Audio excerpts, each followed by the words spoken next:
It says the regular business meeting will begin directly after the public forum. I point out that we did not have a public forum this morning because of the WebEx version of our meeting. But I will point out that we did encourage anybody who wished to make testimony to us to submit it in writing by 5 p.m. yesterday.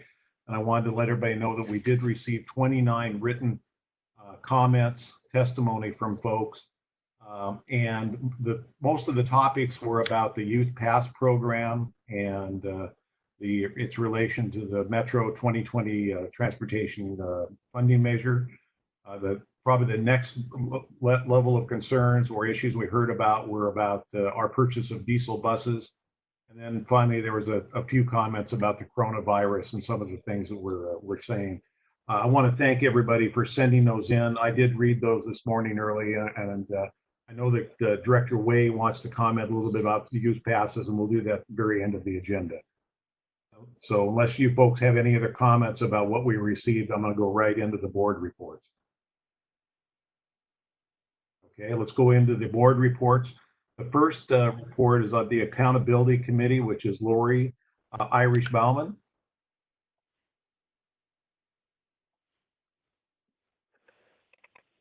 Director Bauman, are you there?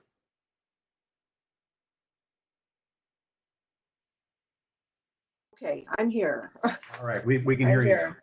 Took me a minute to find the right button to push. Well, good morning, everyone. My video is not working, by the way, but I am here. So this is a report on the Accountability Committee meeting that took place on Friday, March 6th. At the meeting, we reviewed statistics for the Accountability and Transparency website, which included data comparing February 2019 visits to the site to February 2020 visits, and that indicated a 7.1% increase in page views to the site over the previous year. The most viewed pages on the Accountability and Transparency website included ridership and performance statistics, public record requests, and the Board of Directors meeting schedule. Next at the meeting, Dave Whipple demonstrated for the committee the newest additions and updates to the look and feel of TriMet.org. TriMet.org receives over 8 million visits a month for self-service travel information, and 70% of those visits come from a mobile phone. So the goals of the upgrade are to improve the trip tools, modernize our web presence, and encourage multimodal trips. And from what we saw, it does all those things really well, both from a traditional computer and a cell phone. The graphics on the new website and user interface and ease and speed of trip planning. And that includes interactive maps where you can see the movement of buses and trains nearby, is really exciting. We also received a report from committee member Darlene Graham regarding one confirmed type 1 complaint on the Ethics Point hotline. And that was all the business that the committee conducted, and our next meeting is scheduled for Friday, September 11th. Happy to answer any questions. Good report. Are there any questions by the board for Director Bauman? I'm hearing none. Then let's move on to the Finance and Audit Committee. Director Stacey. I'm sorry, Bruce. I was a little slow getting to my mute. Okay. My mute Edwards. I just had a question. Does this come under, or does the transit that we use for our disabled folks or our seniors, does that come under this as well? Because I've been receiving some concerns from citizens about I guess the availability and convenience of getting the transit for seniors. I have a constituent that has a mother that's 100 years old, and they were supposed to go to the doctor, and they made arrangement to get there. It was a 4 o'clock appointment. They made arrangements to leave at 2:30 to get out there. They got there at about 4:30. They were able to see the doctor, but she wasn't able to get her mother back home until about 8:30 that evening. That's a bit cumbersome. You know, you're talking 6 hours for a doctor visit.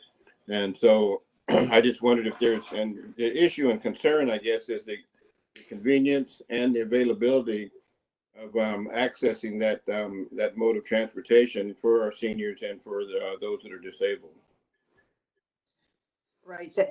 Yes, Director Edwards, the website that we were looking at was not for dispatching the Lyft service. That is a separate function, and certainly I'm on the Committee on Accessible Transportation, and we're always interested in hearing about these concerns. So I guess I would ask the staff to communicate with the appropriate people at the Lyft program about this. Bruce, it's Doug.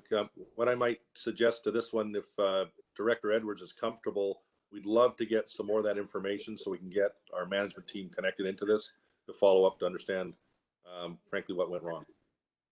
I agree with you on that. And I think if you've got the information, Director Edwards, pass it on to Doug, or Doug will get back with you to get that information, because we understand that there can be problems with any of the delivery of service, but it shouldn't be something that happens on a regular basis. So we'll look forward to seeing what staff says to you. And if we need to visit this again, let us know. I'll follow up with Director Edwards then. All right. Okay, thank you very much, and I'll get more detailed information as well. Thank you. Anything else for Director Baumann? All right, then let's move on to the Finance and Audit Committee report. Director Stovall. Excellent. Thank you. Thank you, Bruce. Good morning, everyone. We had the normal Finance and Audit Committee meeting this morning by WebEx just before this meeting started. And frankly, as we look across the marketplace, as we look across the nation and in a sense globally, clearly there are things that are changing very rapidly on a daily basis, and they all have both. It's all taking a human toll and also an economic toll. And the economic toll is not absent on TriMet and its incredible team, from our operators to our staff in the office and administration, and our riders and stakeholders. And so as we look across everything, I do want to say that as TriMet is a very complex and large organization serving a myriad and a multitude of communities all throughout this region, which makes the task of what we do on a daily basis challenging. And as many of you have seen in the news, we have seen some dramatic drops in TriMet in riders, and that's in some sense it's a good thing because of the social distancing requirements and other things. It's challenging as we look to respond to the financial challenges that are now being thrust upon us as an agency, as a group of leaders. And so this is leading to our team, at every level, having to look at many different things as we begin to adjust. And again, the complexity and the sheer geography that we cover requires us to look at it through, as we always do, the equity lenses and everything that goes into it. And so we are seeing a dramatic drop in our revenues, of course, which is also leading to the potential of looking at how do we adjust certain services and things like that as we look to move forward. And so that conversation is ongoing, as many of you can appreciate. It's dynamic as it stands right now, and so there aren't any hard figures that are available just yet. But clearly, it's requiring us to look at a bunch of different data and information to ensure that we're responding effectively and appropriately. And so that's what the Finance and Audit Committee discussed pretty much in its entirety this morning, just looking at all the potential things that are impacting the course of how we operate and how we deliver great service to, again, our riders and our team members. And so as we look at that over the coming days, weeks, potentially months, depending on what the economic toll is going to be on the economy, we're going to have to make these adjustments, and some of these adjustments are going to be complex as we look, again, through that equity lens. How do we make sure we're taking care of the entire community and keeping the consistency of service and availability throughout this incredible region? So again, we don't have the opportunity to share all the specifics just yet because again, this is unfolding as we see it every day. but clearly there are going to have to be some adjustments in what we're seeing from a service perspective because of the financial impact. And we don't know yet how any type of stimulus package is going to help as an agency to shore that up. So we have to take a stance and have to take a look at this at every angle to ensure we're responding in the appropriate way. That's looking really, truly, what we've had the opportunity right now to do is look at the coming months and seeing what those impacts are.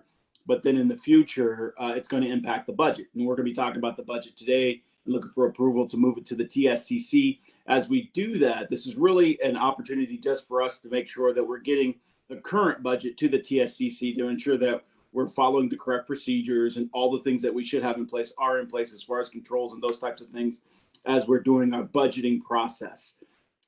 Beyond that, there are still going to be opportunities to make adjustments to the budget. So if folks are saying, well, how are we going to impact or include the impacts of what's going on right now in the budget, we still have the opportunity to do that. Even beyond that, we have the opportunity to make sure that we've got addendums that go into place because, again, the dynamic nature of what we're facing is going to require us to be a bit nimble in the coming months as we move to the overall approval.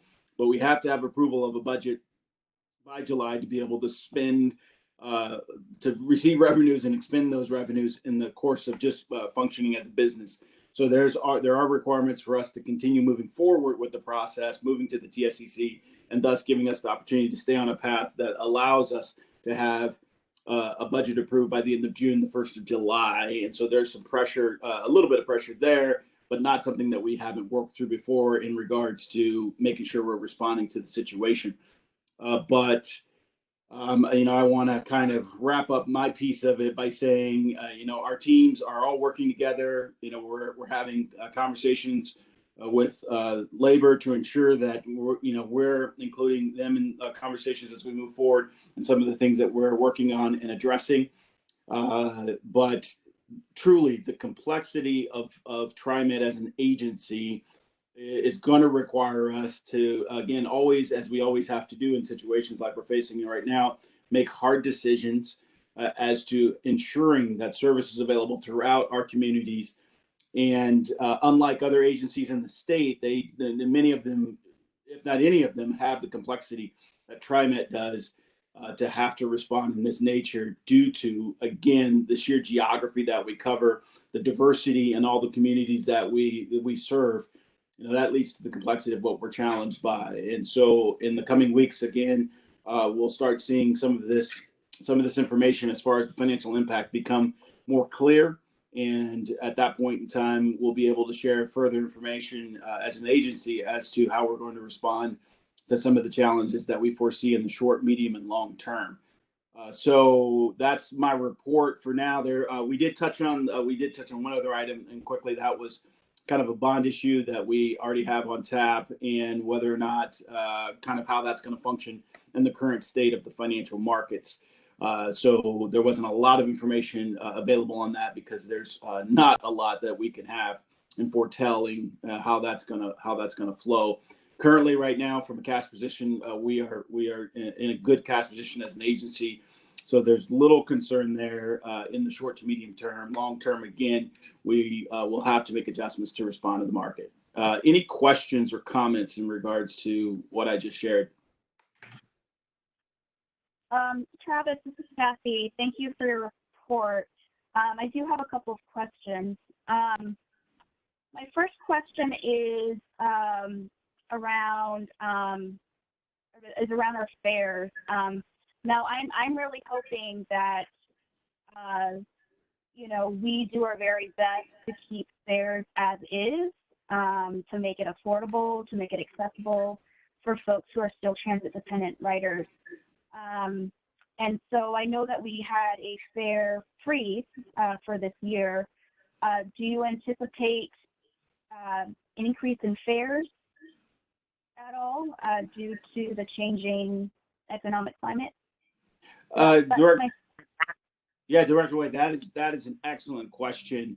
And at this point in time, we're on the premature edge of kind of what we're looking at here to really be able to define kind of what that looks like going forward. that's a great question. And as we begin to unpack this further, I mean, as you know, the majority of TriMet's funding comes from payroll taxes.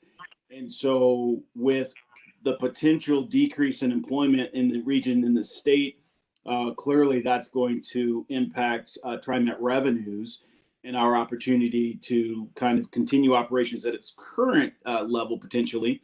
And so, you know, over the next, you know, I'm really confident that over the next couple of weeks, month or so, depending on how, it's probably going to be even over the next month, as we begin to kind of fully understand the economic impact, what the current stimulus that potentially is going to get approved at the federal level, how is that going to give the economy an opportunity to recover on a more faster curve?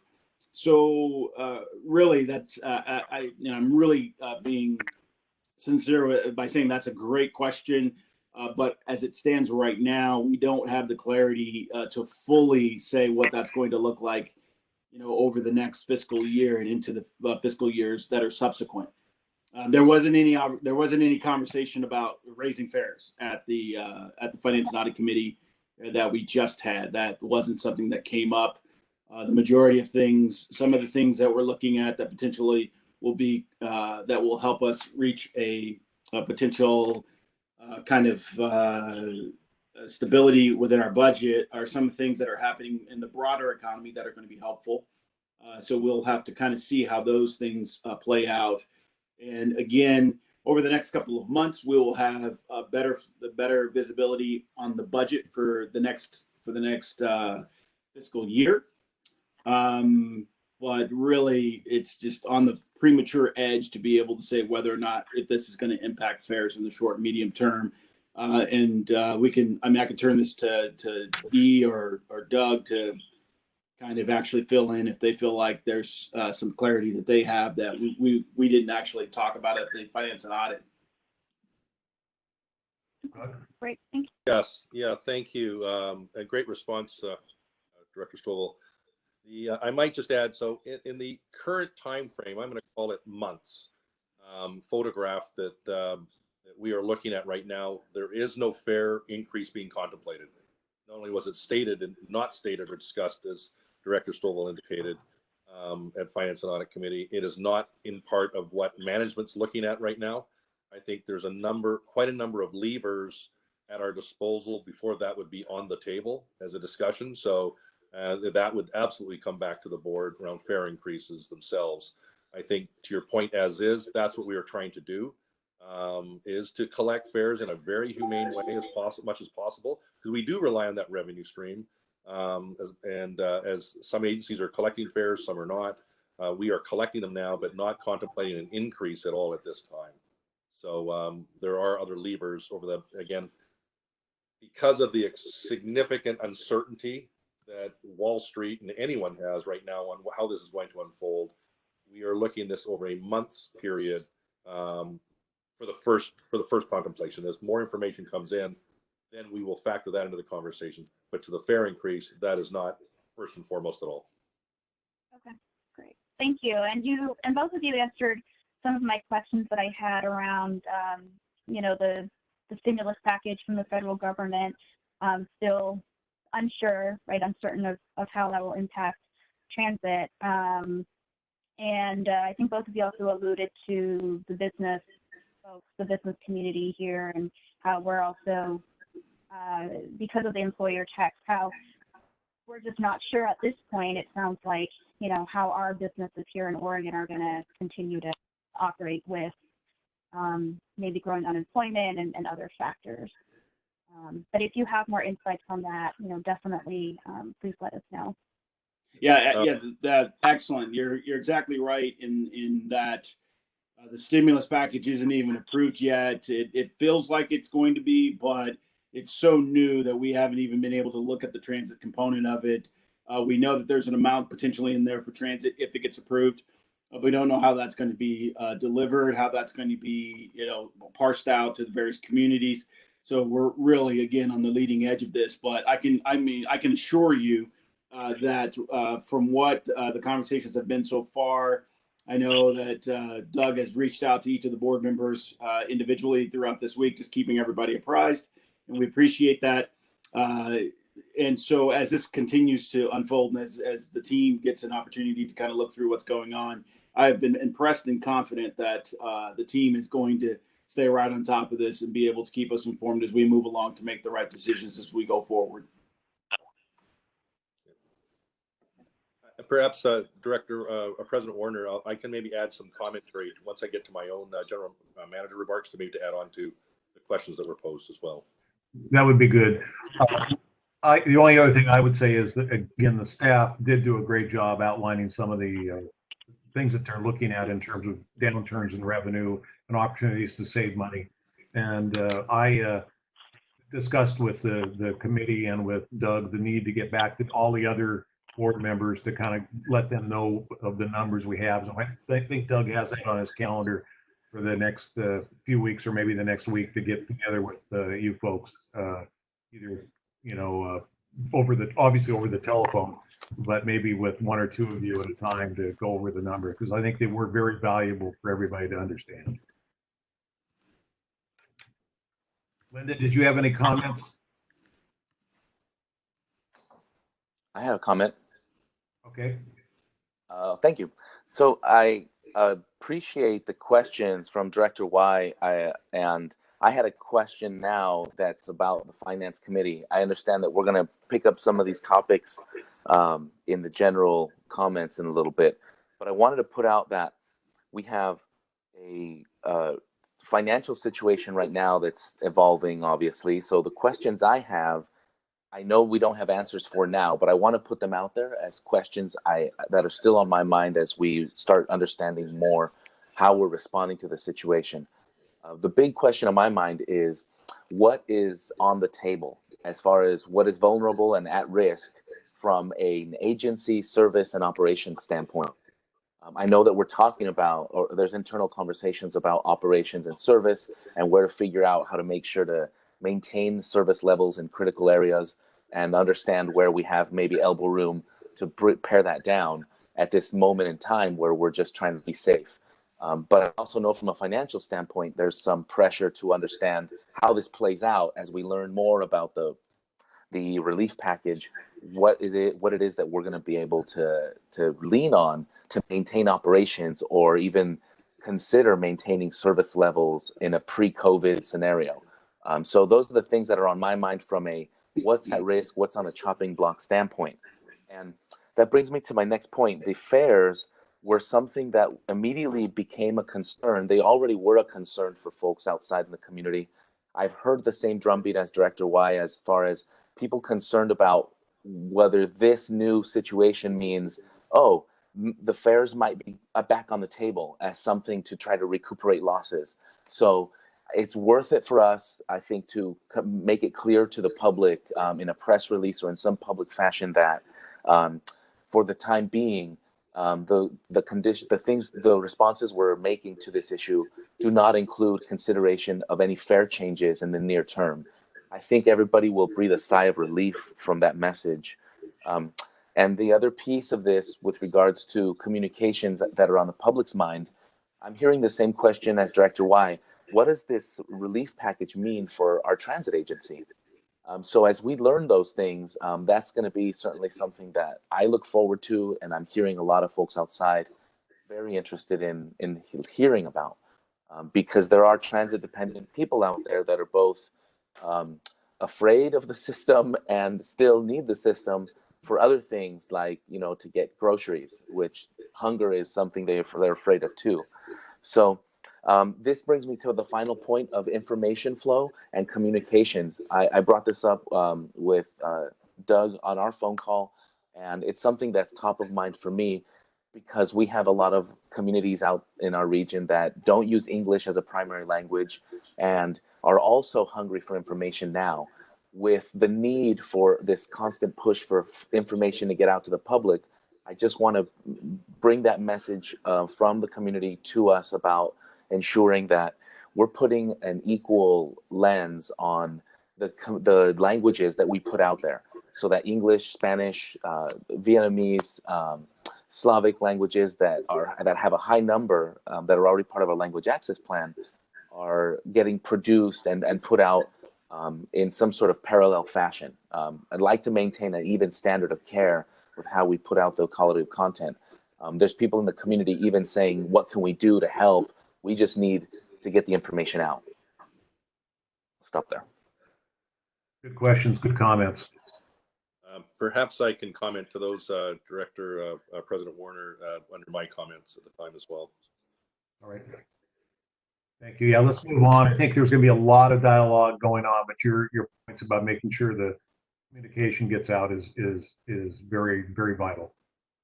Well, with that, then let's move on then to the Transit Equity Advisory Committee, TEC. Director Gonzalez, you're still on, so keep going. Just muted myself. I'm back. Okay, let me get my notes here. I'll preface by saying I did not have the pleasure and privilege of being able to sit in person for this meeting, but I have fantastic agenda and notes provided by our staff. So thank you to John and the team for stewarding what looked to me like a spirited meeting. There were 4 main topics that were reported out on. The fair enforcement study was reported out. There was the conclusion of the second study as they get set up for the 3rd review of the system. This was a checkpoint that was provided to TIAC. There was a report out on the 2020 bond measure as it relates to the tunnel study. So someone from Metro came in to present about the efforts of the tunnel study to the TIAC consortium. They also spoke about the transit-oriented development program. So we had staff come in and speak about the TOD's ongoing community feedback efforts, and so there was some sharing about what they've been doing in the TOD projects, as well as what they're continuing to do with community engagement. And then the final item that was reported out on, it had to do with came from the Multnomah County Youth Commission, and was also, as Director Y pointed out, had to do with the Youth Pass program. The Youth Commission was able to provide some recommendations from their constituency, who, of course, is I'd say the tip of the spear stakeholder in this conversation. So they were very clear about trying to bring a recommendation to the agency for some solution that could be year-round, that isn't just so dependent on the just to and from school and the school calendar, and that had it available to youth as defined by law under 18 without income restrictions. So it was a very broad-reaching recommendation, and that was brought to the table. So there was a lot of spirited discussion on all of the topics, from the fair enforcement study to the tunnel study, as well as the TOD community engagement.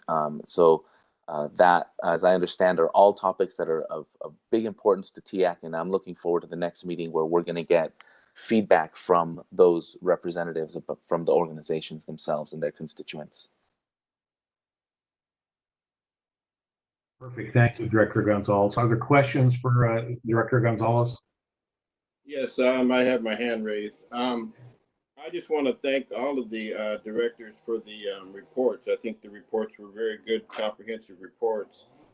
I guess what I would like to see, though, is that, because I think each committee actually has a different charge, and those charges sometimes are in opposition, not by design, but sometimes in opposition to each other.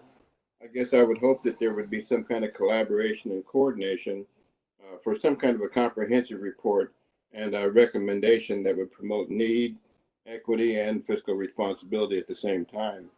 And I'm not trying to put any more on their plates, but I think it's important that they dovetail and coordinate with each other so that we have one message that goes out that's going to be serving our customers. And also it shows that TriMet is more concerned about the needs and equity of our customers more than we have a fiscal lens looking at it in that manner. I know it's a challenge, but at the same time, I think it goes a long way. And in regard to any kind of fare increases, I certainly agree with the directors in regards to not having a fare increase, certainly at this time, simply because those that are most in need are going to be those that are going to be impacted the worst. And I think that our customers don't need to look at this COVID-19 epidemic and pandemic as being they're being punished for it, because that's how they would probably look at it, like they're responsible for something that they have no control over. It certainly feels that way. Thank you. I want to point out in the TIAC closing, there was something natural happening to the point that Director Edwards just made, of having someone from the Safety and Security and Accessibility Committee attending the TIAC committee as well. A fantastic community member that is starting to serve as a little bit of a bridge there. But it came as their own bandwidth and their own interest allowed. And they're a transit-dependent community member who's willing to come in and make these meetings in person and help build that bridge. But while I think that is fantastic that they're doing, I have to echo Director Edwards' sentiment about how we can make it a little more systematic, because right now it's all too nice for a community member to be doing that, but we should not rely exclusively on their goodwill to make themselves available that way for these sorts of connections to happen. So a little bit of that would be nice if there was some opportunity. Excellent. Other questions or comments for Director Gonzalez? Yes, I just want to echo the same thing in terms of how these committees can also produce, as Director Edwards was saying, sort of a common theme or a common needs report, because I do see all of these three committees as hopefully working together and complementing on what our agency needs to improve on, and the type of feedback that especially TIAC is giving in regards to really looking at who are folks who are some of the most vulnerable in our communities, who are either transit dependent or low income or others, and sort of prioritizing those voices to be heard. So I agree in that these committee reports are great, and I didn't have an impact last month, so I didn't share, but it'd be great to have a little bit more analysis and a weaving of what are these things that are coming up, and how do we want to address some of these problems together.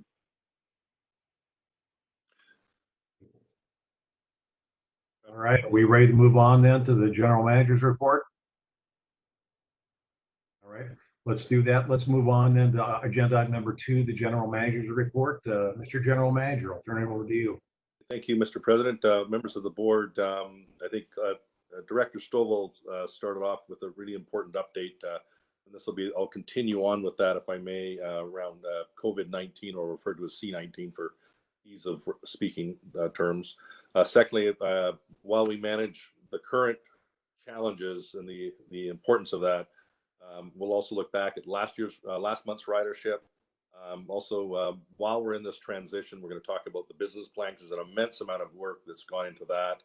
And yes, that will have to be updated in a bridge that tied to our financial plan as well. So I'll give you a quick update on that. And then I'm going to ask Sam Dessou, our Chief Operating Officer, to give you a quick update on the looking back, if you will, the last performance for the quarter. So, but first, in terms of the C-19 or COVID-19, I think we've all know this. We're all involved.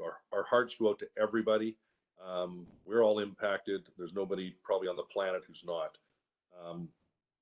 I think our staff all knows these are really difficult and trying times for everybody in TriMet, as well as the communities that we all serve. So this ghost virus is impacting everything that we are involved with. So this is a very sensitive time. It's a very dynamic and fluid time as well. And even by reference, literally things are changing hour by hour. And literally since the Finance and Audit Committee, just before that, just over an hour ago, the federal government is coming out with $25 billion as part of their stimulus package allocated towards transit.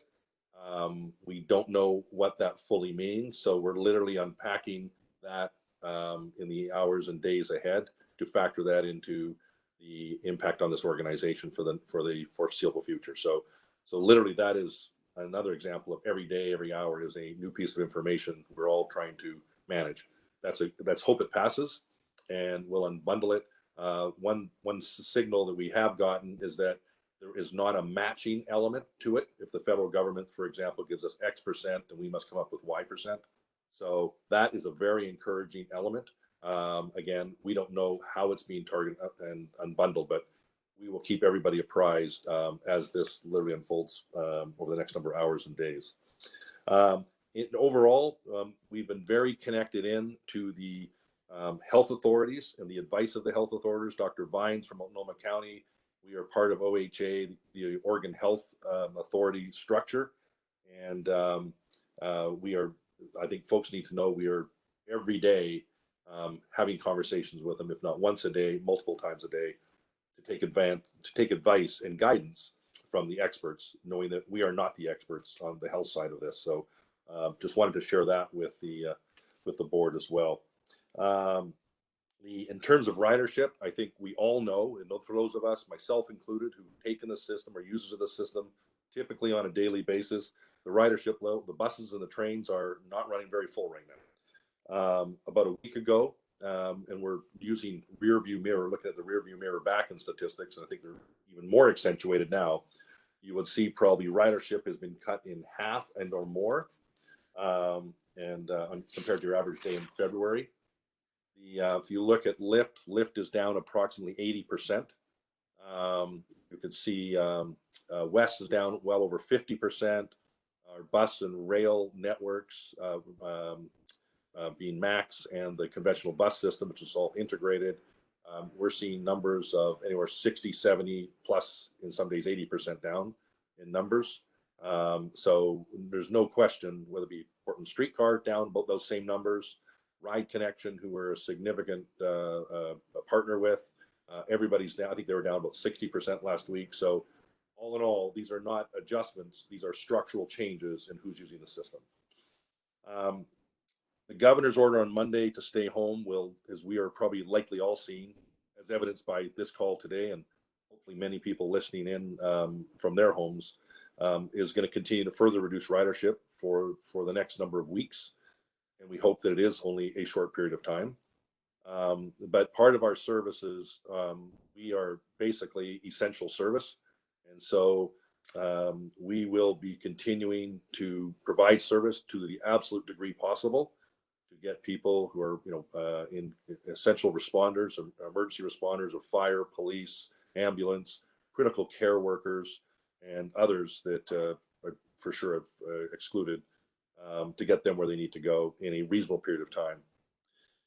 And we also recognize for sure, transit for some is the only option. They don't have the privilege of alternative forms of transportation. So we're taking this extremely serious. We're trying to move as fast as a complex and large organization can, knowing that each decision has micro impacts in some time. So we're trying to understand and move this in a fast moving environment. I will comment that we are very close contact with our local, state, and national health authorities, and also officials from the elected side. I've had discussions with from all combined chairs of the 3 counties here, to the Port of Portland directly, to Mayor Wheeler, to congressmen, senators, and such. So we're in the governor's office as well directly. So we're trying to stay very connected in as much as possible and share information based on what we know on this dynamic environment. So then in terms of our internal staff, look, we know as an essential service, we're doing everything we possibly can to ensure the safety of the riders and our employees. Again, taking the advice of Dr. Vines and the Oregon Health Authority. Some of our circumstances are unique. I really want to call out, actually, before I move to the next point, I do want to mention that the health officer has specifically said to us, the risk for bus operators is low due to the bus doors opening often and very limited contact with the public directly. But we are using about 50% of our bus network has bus shields. They're actually the safety shields they can slide. You've probably seen those. We're optimizing those whenever we possibly can as tools in the toolbox. It was not what we originally intended to be using them for, but boy, we need to be using them as much as possible. And we continue to work with, hand sanitizer suppliers, which we couldn't get even just a few weeks ago, which we have small bottles in, about 4,000 in now. I think there's 600 gallons that are due in. Actually, I think it's today, if I recall, which will help us for the next number of weeks. So what we take is small items are actually really significant. So for our frontline staff, and I also really want to call out our cleaners who are out there and on the system, trying to help our operators and our mechanics and others accessible to the system as well. And also, I can't ignore, many people won't see what's actually going on behind the scenes. Our teams have been burning the midnight oil, from IT to safety to security, to the control rooms that we have. We always take these things for granted, to planning, to engineering, to others. There's no one is exempt from the contributions they're making, and they are significant, really significant. So to you as the board, to the public, to our bus operators, our train operators, our frontline staff, people do need to know how hard people are working behind the scenes to support the frontline success. We have also implemented additional cleaning measures on our buses and trains. That includes disinfecting all the touch points nightly. And in some cases, some of the buses are getting cleaned twice in a day. That includes the operator areas, as well as the poles, the doors, and other service that people will hold on to while riding. In fact, I have authorized on the weekend, we're bringing in 6 ultraviolet light test wands, if you will, that are reportedly, we will see, to eliminate 99.9% of all bacteria on our vehicles. So we're trying to pilot things even in the back room that we don't know are successful. And frankly, in some of these examples, we're prepared to fail to try and continue to help support the health of our vehicles and the continuity of our vehicles for our operators and for our valued customers. Again, we're wiping down all our touch points on our system, including the MAX stations, the elevators, with disinfectant every single day.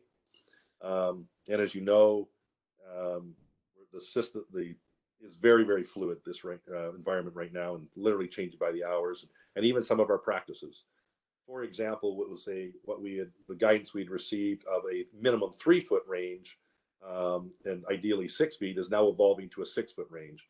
But the consultation, so that was literally about 36 hours ago. So we're working on what that means for us and working with the health authority on that. And so particularly where people are exposed, what we've been told is just for a very brief time is not a risk of any significance to our staff. So again, this continues to evolve with the help of the Oregon Health Authority.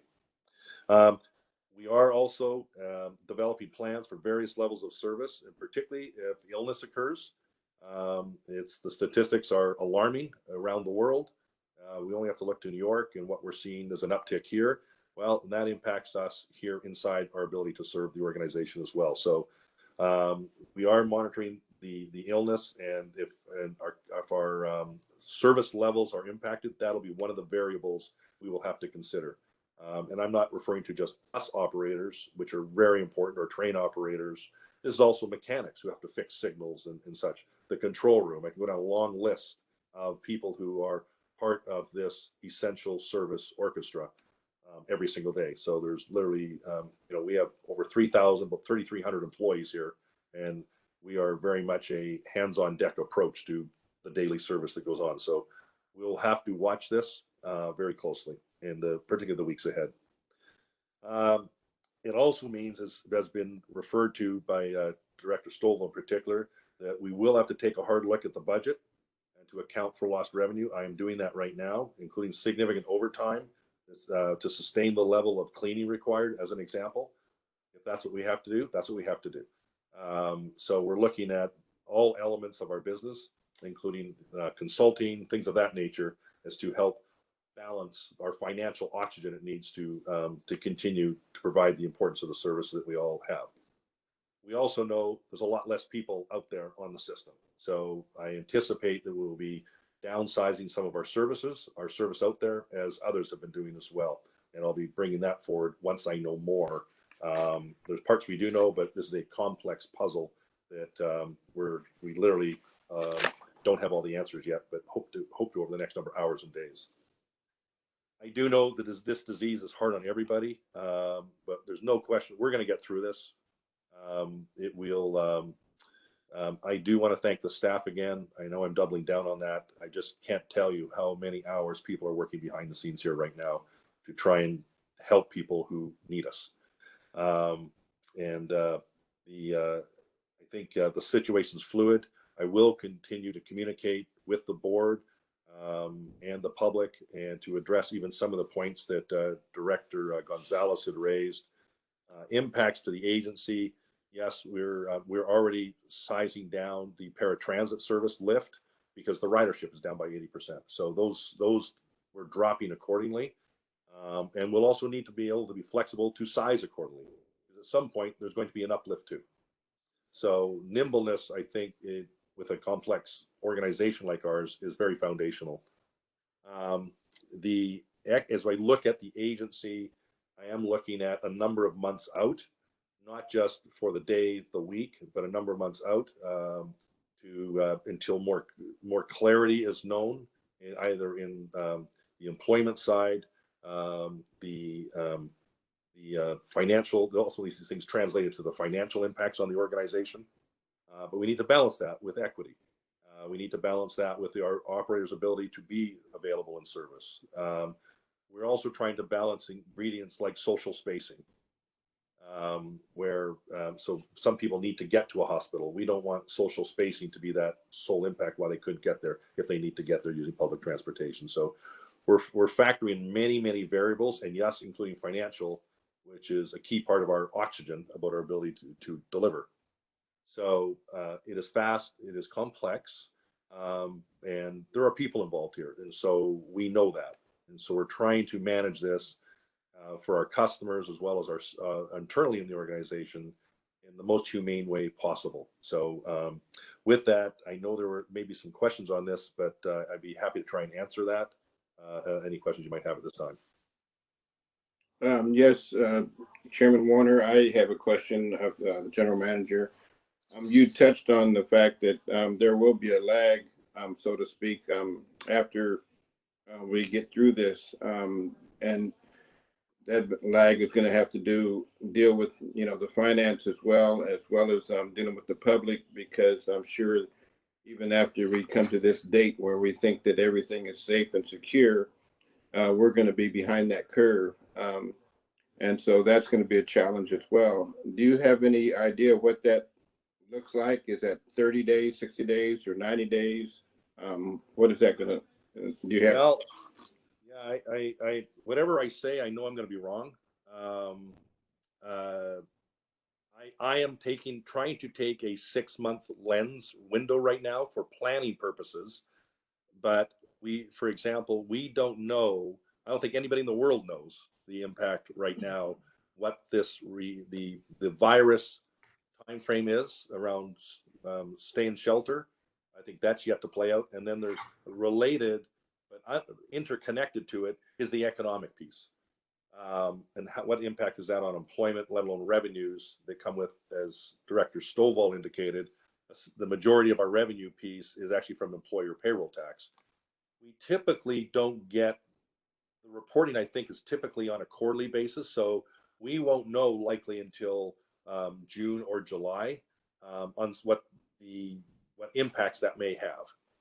We also don't know, as I said earlier, what the federal stimulus program may look like. That may help bridge some of that. So there's a lot of ingredients getting through we don't know what that pathway looks like fully, getting through the immediate virus situation, let alone how deep or how the length of the economic impact recovery will look like. So as this becomes clearer, we will factor these into how we think we need to run the business. So, but at some point, there's going to be a recovery. We honestly just don't know right now the speed of that, the sharpness of it, backwards. So right now we're listening to any possible help we can get in that regard. Thank you for that. But you did touch on most of it, but my question was that, for instance, if we're over this crisis by November 30th, TriMet will not be. That's the point that I'm raising. Is that going to be December 31st, January 31st, or February 28th for us in regards to us still being impacted and having to not be in a normal mode, but trying to get back to that normal mode? That was my question. I don't know if that's too vague, or if that's something you can address. I'm not. We will recover as quickly as we can, and it may not be one size fits all, where you turn it off. We're trying to look, as I said, on different lines and such like that as we build it up. Part of the assumptions I'm making, which I did not share, which I should, is, and I've committed to to others on this, is that I want to go as long as possible, keeping every bus line and every rail line going. Sizing down would come within each of those lines around frequency for impact. But the goal is to keep the network going and intact so people can connect as a principle, then overlaying those who may have more equity needs. There's agree that we can afford to do some of those who may need social distancing needs while the coronavirus. The speed of recovery will also be varied by how deeply we have been impacted. For example, we have a lag in a good way on the going down side. If we, many of my counterparts have sales tax driven agencies, and they're probably dropping very, very quickly. They typically would rise quicker, but also drop quicker. So in our case, we have three sort of primary revenue streams. The first one is what the users pay through HOP and the cash fare box. And that's about 18, 20% range, just for number's sake. And then we have about 60% of our revenue is employer payroll tax. And that is typically on a quarterly basis. So it will probably be, right now, we will benefit from it through this next quarter until we get next numbers. On the other side, on the uptake side, and that will be slower coming back on. So each of these revenue streams have to be looked at in isolation. And from that, we will aggregate our financial strength of ability to respond. So I think I can't give you a black and white answer to this, because there are so many ingredients, including the different revenue streams, that we don't know what the speed of those, let alone where demand may be best served to bring the services back online in what order. So it will be a bit of a cocktail approach to managing the speed of it. But it takes time. For example, as we came out of the 2008 recession, I was not here at this agency. I was at another one at the time. Other agencies took a while to actually bring some of those services back on. In fact, we're still bringing some of those services back on since 2008 here, where just this year we actually reintroduced 24-hour service. So some will take hopefully weeks if things go well, and some may actually take months, and some may even take years, depending on the severity. Thank you. Thank you very much. Doug? Yes. Can you hear me? I can, yes. This is Linda. I am now fully participating in the meeting. Oh, excellent. Oh, excellent. Thank you. Did you have a question or comment, Director Simmons? So I just wanted to make sure you knew I was finally present. I've been able to listen to the meeting and observe all of your reports. I just haven't been able to communicate. Mr. General Manager, how are we doing? I think we're checking to see if there's any more questions. I don't see anybody with a hand raised. Are there other comments or questions by the board before Doug moves on, I think, with the next part of his presentation? I think Director Way has her hand up. Okay, good. I just don't know if you can see it. Thank you. Yes, just one question that I had around this is the construction of, some of our, a lot of our different projects on the ground. Are we seeing, are those workers, those folks that we've given contracts to, are they still working out in the, on the ground and doing these projects, or is that also at a standstill, because of the social distancing or other factors? Okay, yeah, that's a good question, Director Way. So I'm going through a process right now of reviewing our existing capital programs as it fits into how deep economically might we be impacted. I'm looking at them project by project. Projects like Division Transit Project, which Raymore Construction is doing a great job on. They have given us notice to take a pause for 2 weeks just recently. So my son-in-law is deeply in the construction trade, and coronavirus has actually impacted them. In fact, my own family are now away from us geographically, we think may be impacted with this. So as an example, even construction is all part of this as well. So it may be generated by them, or in terms of ourselves, this is also a positive economic engine, construction, for many jobs that we know. We're one of the largest issuers of construction work in the state. And we will look at this for the recasting of the budget and our projects. But Division Transit, I want to keep going on. I have a decision to make on the Steel Bridge, which is over about a $20 million project, which shut us down for about a month on the steel bridges. So we're keeping as many going as we can, but I am trimming the consulting bill significantly, so to minimize impacts on internal changes that have to happen, and to minimize services. So there is a delicate balance in this. One thing I can tell you, I think hopefully my team, if you ever asked, would say this: the safety projects are not even in question. They must continue and will continue, regardless of the economic situation. So whether it be rail crossing, pedestrian crossings, things of that nature. So a lot of our projects, if they're underway or almost complete, they need to complete that work. Division Transit is a big one, $175 million. It will continue. The Powell Garage, which is about $150 million, it's significantly underway. It's going to continue. So many of these projects will continue. Okay, thank you. You're welcome.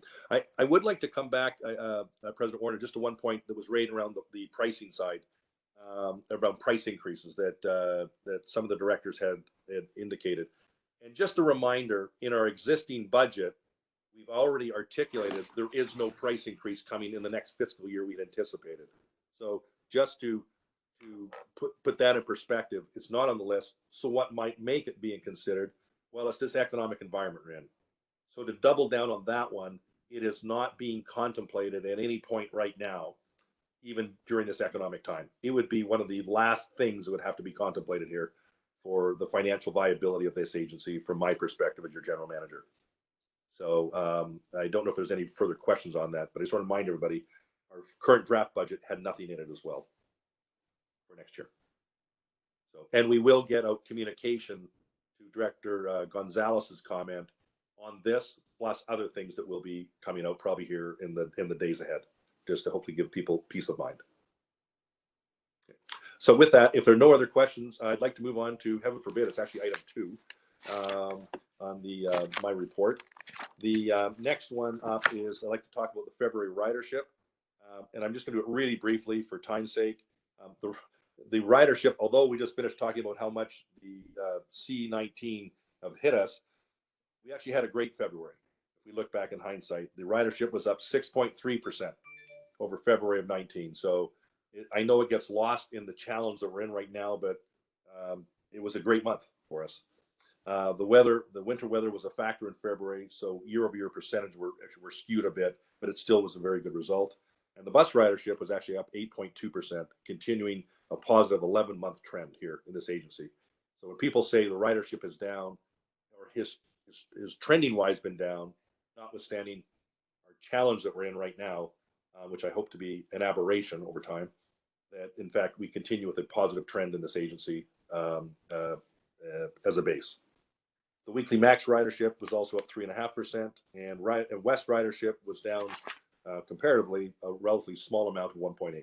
So in terms of quarterly performance, I'll come to that one shortly, but I'm just going to ask if Ellen Leto can jump in very quickly and give a brief update on the business plan. What you have before you is the business plan that we knew that took many, many months and complexities with yours and others' feedback to build. We need to put this in place. It will come forward as the resolution for the budget, but the business plan, we want to present to you what we have. I have asked Alan already to start work on recasting this, knowing the dynamics we're in, likely with the revenues impact, and thus some of the strategic KPI initiatives that we will have to, as an abridged version of this, bring this back to the board. But maybe Alan, if you're available, if you could just comment briefly on this. Yeah, sure. Thanks, Doug. Very briefly, because I know there's lots of other things to get to. And we've talked about the business plan a number of times over the last 6 months. But in your board packet and now on the web is the final version of the business plan for FY21 through 25. And we did get comments between the draft and the final. The biggest addition was a increase in the description of the outreach activities and engagement activities we do with our community to make sure that we're incorporating our understanding of needs and desires of the community and being informed about the needs of our riders and the community as a whole. So you'll see that addition in there around page 10. I can't remember the exact page right now. The only other thing I really wanted to touch on was what Doug was already mentioning, which is we, of course, refer briefly to the COVID-19 issue in the business plan, but it is a 5-year strategic plan, and so it is not fully informed by what is now a very dynamic and evolving situation. So we'll be using this as the basis, the points of emphasis for the year, as well as the long-term strategic priorities, the goals and objectives. We'll be using this as the basis for understanding how we move forward in this new reality.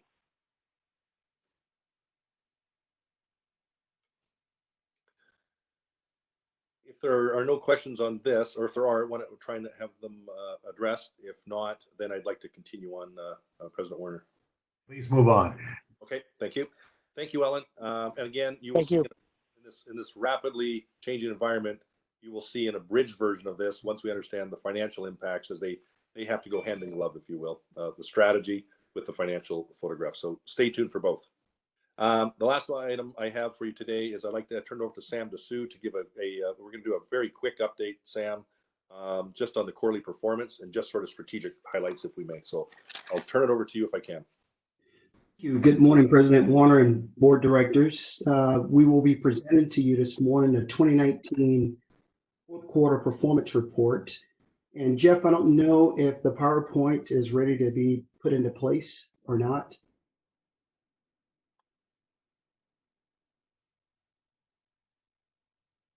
Yes, let me scroll down to that section. We will be comparing 2019 fourth quarter performance with the fourth quarter performance of 2018. And the months that we'll be looking at is October, November, and December of 2019. There are 2 key points of notice. Our rail violations are the lowest in the last 4 years, and our max collision rate is one of the lowest in the last 5 years. Go ahead and go to the next slide, Jeff. In max on-time performance, we had a slight on-time performance increase for max, and essentially we were stable performance on the bus on-time performance. A couple of key points here is that we're continuing to emphasize to our employees to leave the yard on time. Next slide. Our west on-time performance was increased by 3.2%. You notice here in 2018, fourth quarter, we did some positive train control work that was completed. And also in 2019 fourth quarter, we did a little bit of trike repair. Next slide. Our fixed route bus operator complaints per 100,000 boardings for all areas are down and has decreased. A couple of key points here. Both Director Edwards and Director Way had informed me a couple of months ago that they wanted to see what the numbers are. So to put it in perspective, one complaint is too many. We had 14.1 million boardings in the fourth quarter of 2019, and then we had a total of 1,600 complaints. Next slide. Our max operated complaints are flat and unchanged. Our key point here is, again, we had 9.2 million boardings, and we had a total of 177 complaints. Next slide.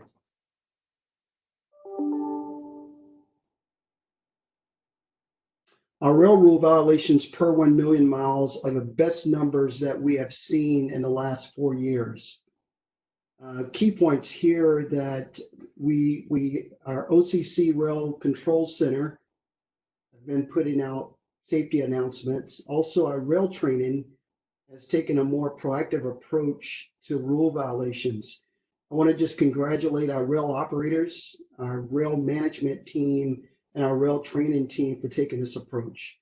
Again, safety is our foundation in everything that we do here. Next slide.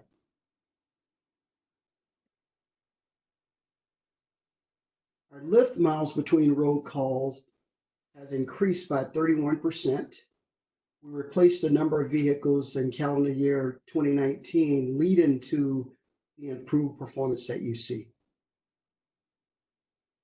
Next slide. Our fixed route bus mean distance between failures has increased by 15%. Due to having maintenance supervisors in our operation control center to triage vehicle trades. Also, we are processing out our least reliable buses with new buses. And I want to also give a shout out to our maintenance employees for doing a really good job to ensure that our vehicles are maintenance ready and available.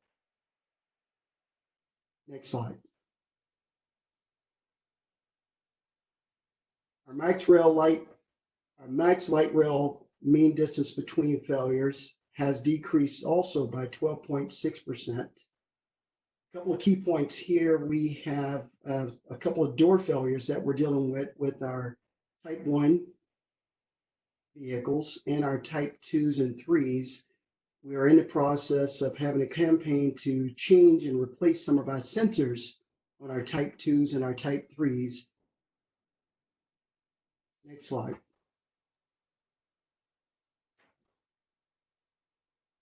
Our fixed route bus collisions per 100,000 miles has decreased by 5.8%. And this decline was primarily driven by a decrease in fixed objects and parked vehicle collisions. In 2019, we had 57 collisions for that quarter versus 2018, we had 83 collisions. Again, I want to give a congratulations to our bus operators, our bus training staff, and our bus management teams. Again, safety is our highest core value here. Next slide. And then the final slide here is our max collisions per 100,000 miles is the lowest quarterly collision rate in 5 years. This concludes our performance report for calendar year 2019 fourth quarter. Are there any questions? Good report. I don't see anybody has their hand raised on using the app. Anybody board member have a question for Sam? Yes, I have a question. The max numbers you said the boardings were what? And you said 171 complaints?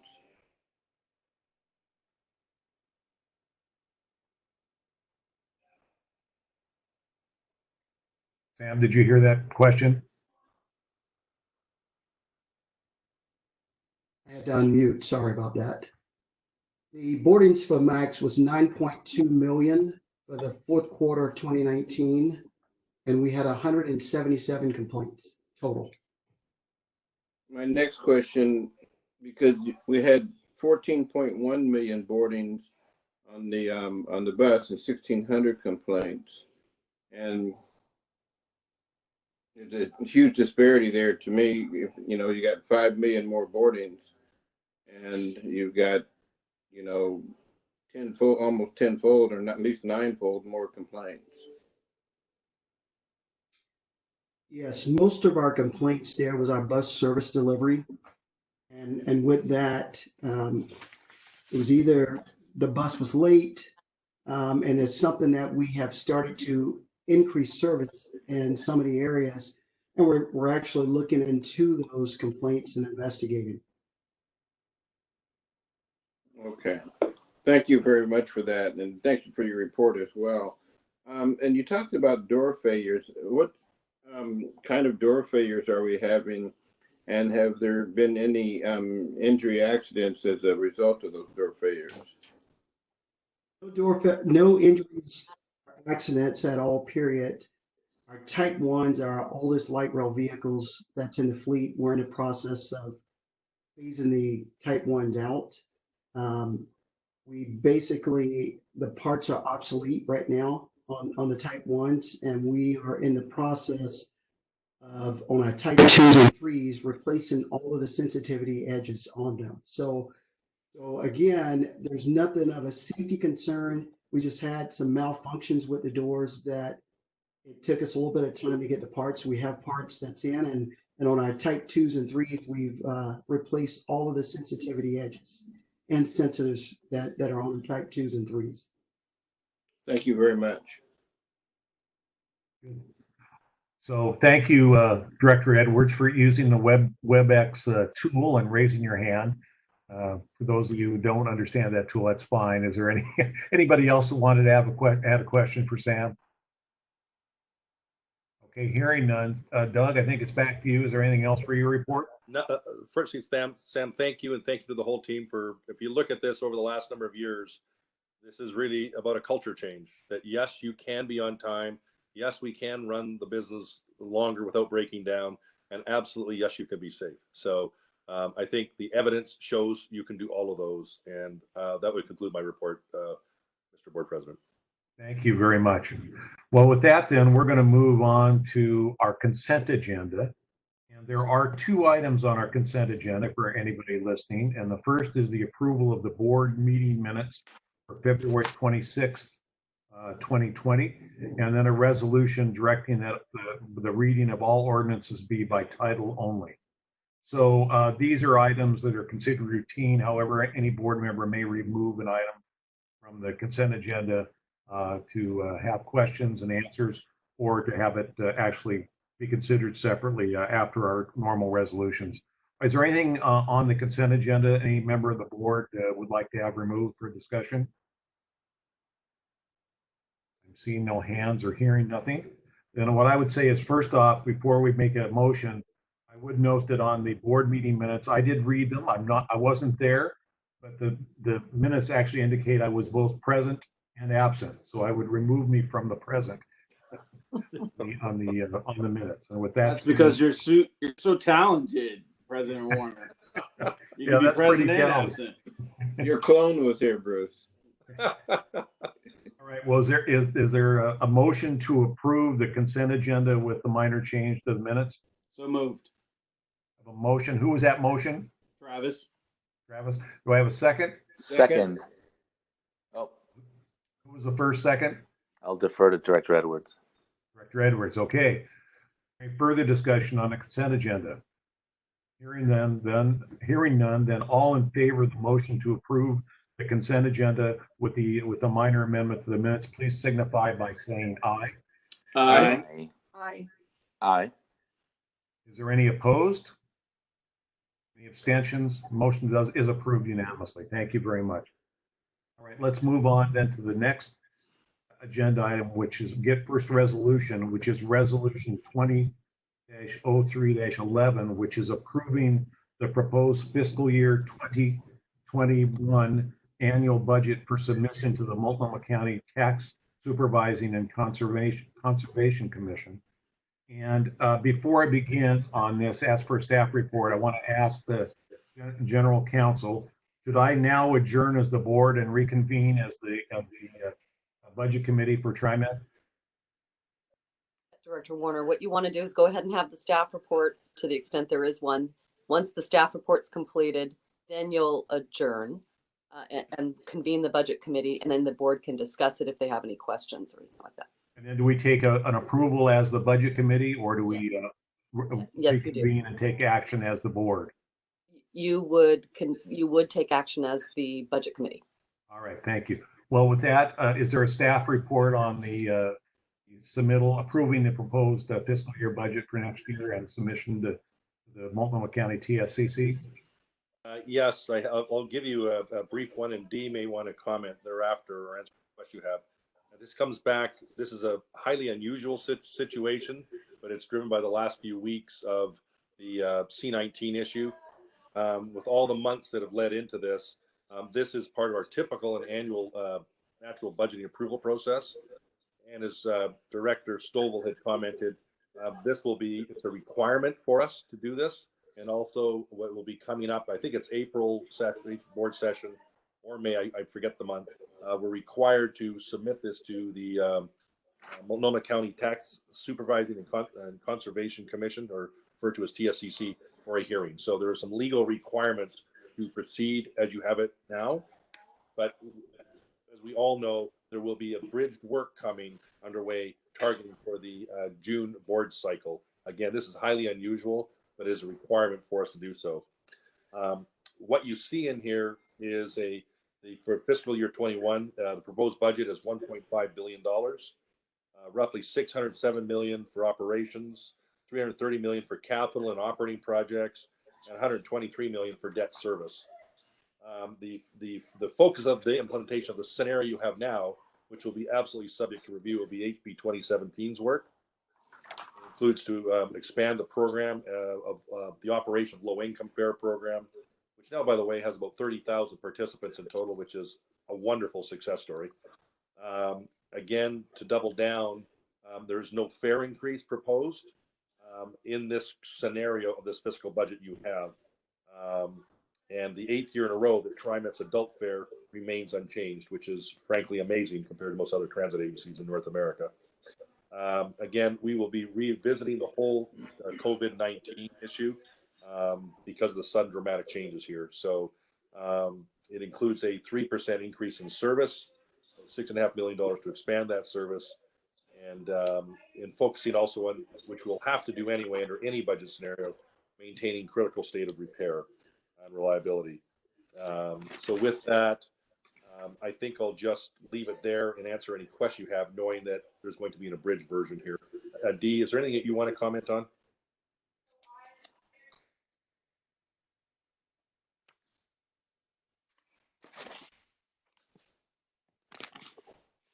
Dee, are you around?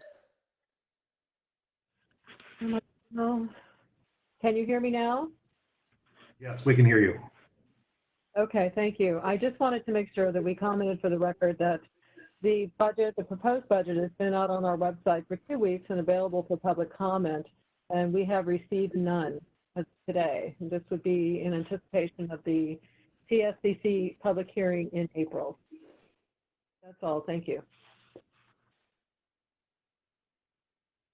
And from the standpoint of process, for anybody listening and for the board members, we are going to have other opportunities in the next few months to look at this and make any changes as a result of the coronavirus or other things that we feel are necessary to be ready to enter the new year.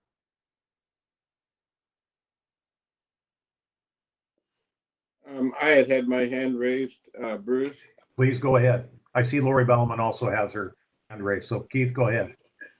I had raised about 4 issues prior to our executive session meeting, and I'm presuming that there is some flexibility in the budget to address those issues and take care of those issues at a future date. Yes. Okay, great. Thank you. Director Bauman? Yes, thank you. Couple of questions for Doug and for Dee. Looking at I guess I'm asking these questions on the understanding that, of course, a great many changes are going to be coming given current circumstances, and so please understand that I know that those changes are in the offing. page 3 of the overview, and then page 17 under transportation talk about the Lyft Paratransit Service. And it looks like we're, Lyft, even before the current crisis, the ridership had been dropping for a couple of reasons that we understand, and maybe other reasons that we don't understand. And it looks to me like the budgeted sums for paratransit are continuing about the same. And what was their thinking around, and the fact that ridership has been dropping there isn't reflected in the narrative. I guess I'd like to hear thinking around, are we going to continue to look ways to reinvigorate that ridership, or kind of what's the perspective from a budget point of view on paratransit? We are continuing to monitor the ridership. It's straight line across the budget based on the contract. So what we will do is adjust for any changes in ridership or changes in costs that we come across over the next few weeks.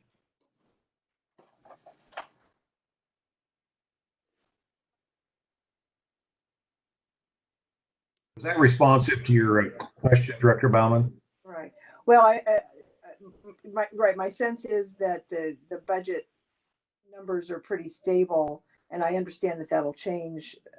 It's likely to change as we go forward, but these sort of built-in kind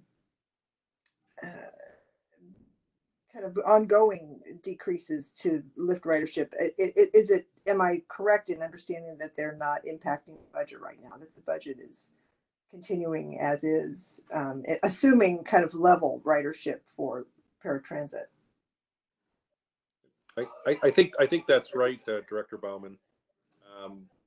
We're also looking to manage seeing what changes in service we can make, including excuse me, how the fleet gets deployed, and hopefully that'll increase more effectiveness. So you're seeing some vans out there rather than very large empty vehicles around. So we think that's actually going to enhance the service experience. That'll actually help stabilize some of the ridership. Right. I do think once we're past the current crisis and things are back to normal, I think that we do need to continue to take a hard look at paratransit and understand the changes that are happening there and how we can adapt to it. I had a second question, and that's on page 12 of the overview, refers to the diesel fuel. In the right column refers to diesel fuel assumptions. And first off, I'll say we know there's a price war going on in petroleum products, so that the actual numbers are bound to be different. But have you taken into account the cost of renewable diesel in thinking about diesel fuel costs going forward? We have, and go ahead, Doug. Well, I was going to say that we do have that. We factored in a number of things. Initially, the budget numbers you see do have the R99, the reduced the fuel improvement. But what we've done is requested from the contractor that we extend the contract so that we can wait 6 months to a year to pull down the R99 fuel so that we can experience the lower cost. Right now, you're correct. The market, it does indicate there's a tremendous savings in the diesel fuel, and currently we're paying $1.35 per gallon. We always budget based on past experience as well, and also allowing for some expectation of fluctuations in price. But this is one that we will, of course, be taking a hard look at before we finalize the budget for adoption. Great, thank you. I guess I also want to say thank you to everyone on the staff who works on the budget. This is a huge project, and I know a lot of rejiggering is going to be taking place over the near term. So thank you for all that you do. And that's all I have. Good question. Director Way, I see your hand is up.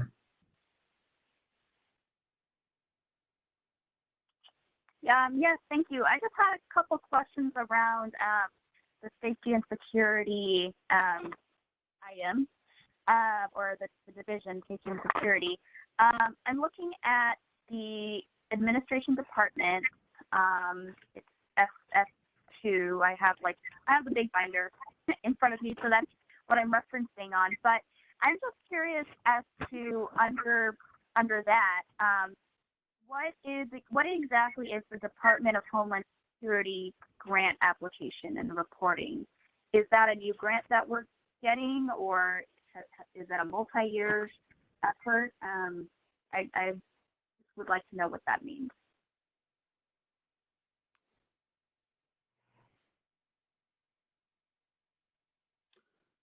Is that to you or D? Yeah, I'm not sure what that is. I think, do you have any thoughts on that, or I'm not sure if Marlo's on the line?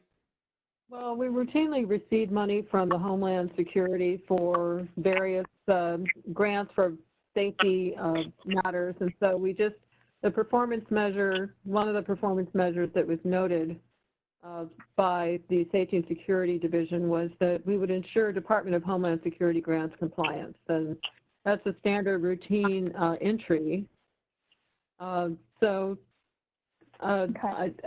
from that, I'd have to look deeper into the details to tell you exactly what those were for. If Marla's on the line, maybe she knows.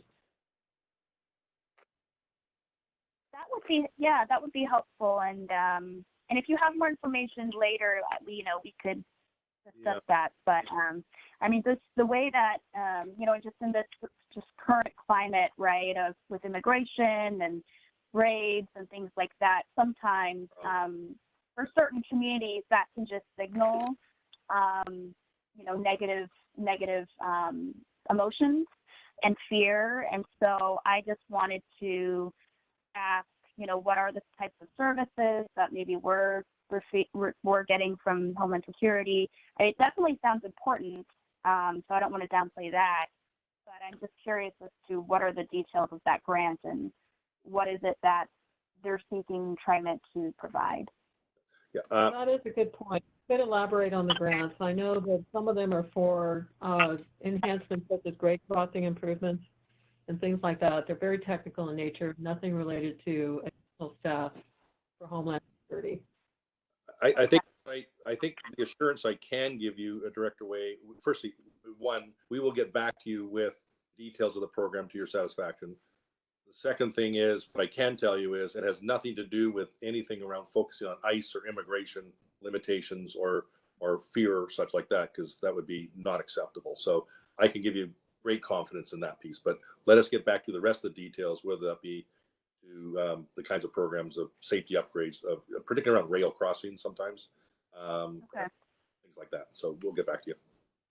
Great, thank you. And then the second question that I have around safety and security is whether or not we're including some of those positions that we had discussed around, rider advocates and those positions, really providing for on-the-ground resources for riders, so not fare enforcers, but these rider advocate positions that we've been talking about as also a need in certain communities. Do we have those positions that are included in this budget? We do. They're not a specific category. We're really still exploring if we're actually going to do this. Rider advocates have my own experience. They can be beneficial, but they can also be libelous and have big challenges that come with those, particularly when things go wrong. So we have to be unintentionally. So there's not a specific item on it. It would be under the total of safety and security, whether it be under the general budget of how we allocate hours out around G4S, policing, things of that nature. So it'd be in the broader pool should we proceed to pilot that. And I have, along that line, have had discussions, Bernie and I did actually, with Councillor Hardesty over the city of Portland on some of those kind of discussions. But there's not a specific line out, but we would manage that in our pool of allocated dollars, should we proceed. I'm hearing that there are some discussions underway in terms of how that could look like moving forward. Yeah, we're exploring it. We have not made a commitment to actually do that, but I think we want to consider this very, very carefully. As I think we're in the exploratory discussion stage. Okay. I can also see that some of those roles or positions, living under our equity department or community engagement, as some of those roles, again, in my opinion, I think may have heard some TF members express this too, might be worth exploring. To again, provide either language support or just resources to community members who may need assistance.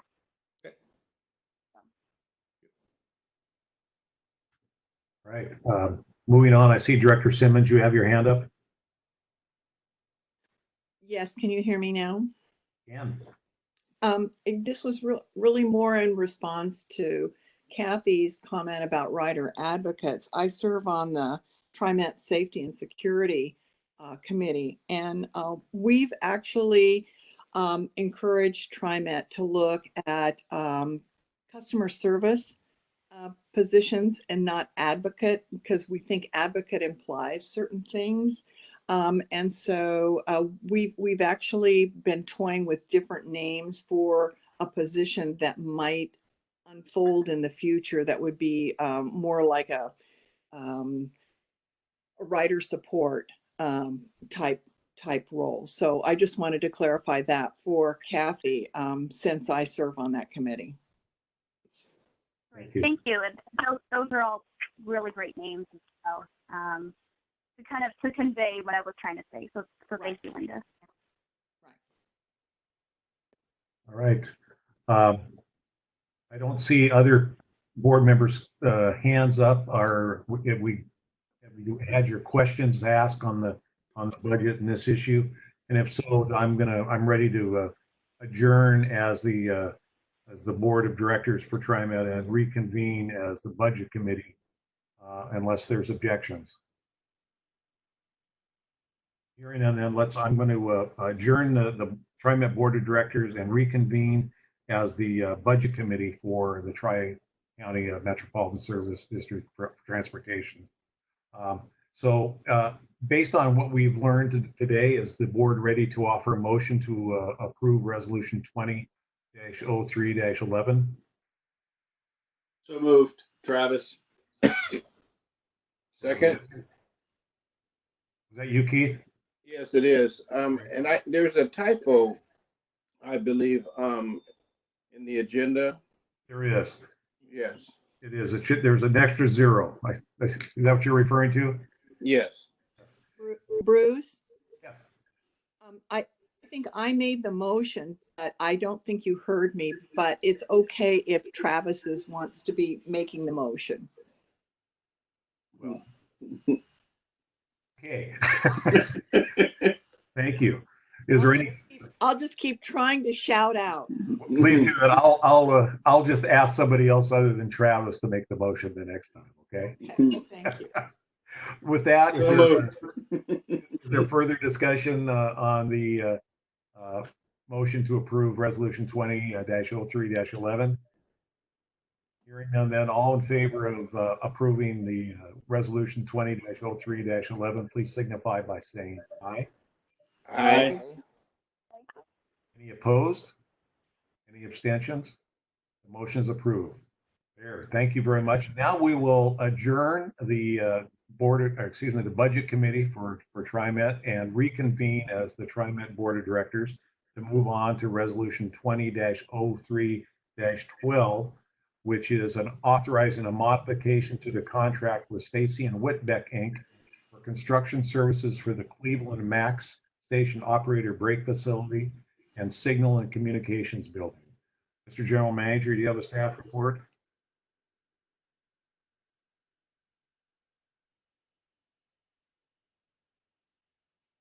Did Doug hear me there?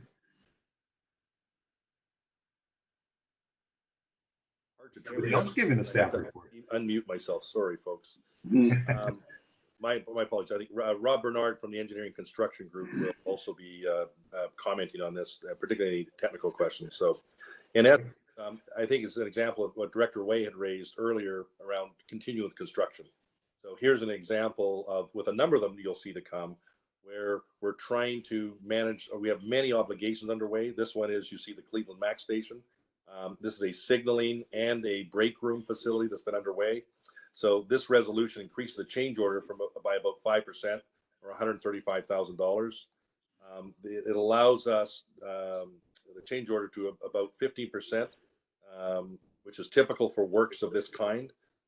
In some cases for change orders, we're trying to, as we tighten up our capital profile, trying to ask the organization to tighten up its, instead of buffering in so much money extra, I'd rather manage it tight, and we have to come back from time to time. So it's kind of running a tighter ship, if you will, in that regard.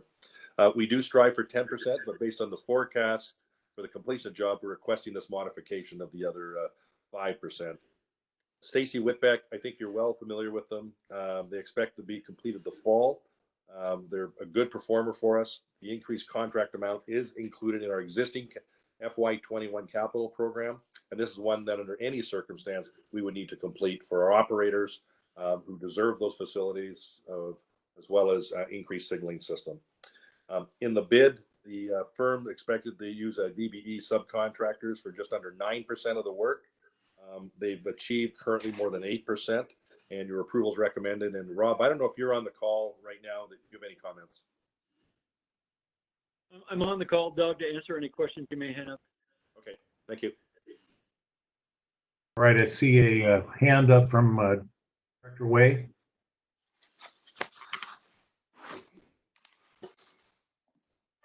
Oh, no, sorry. That was a false hand.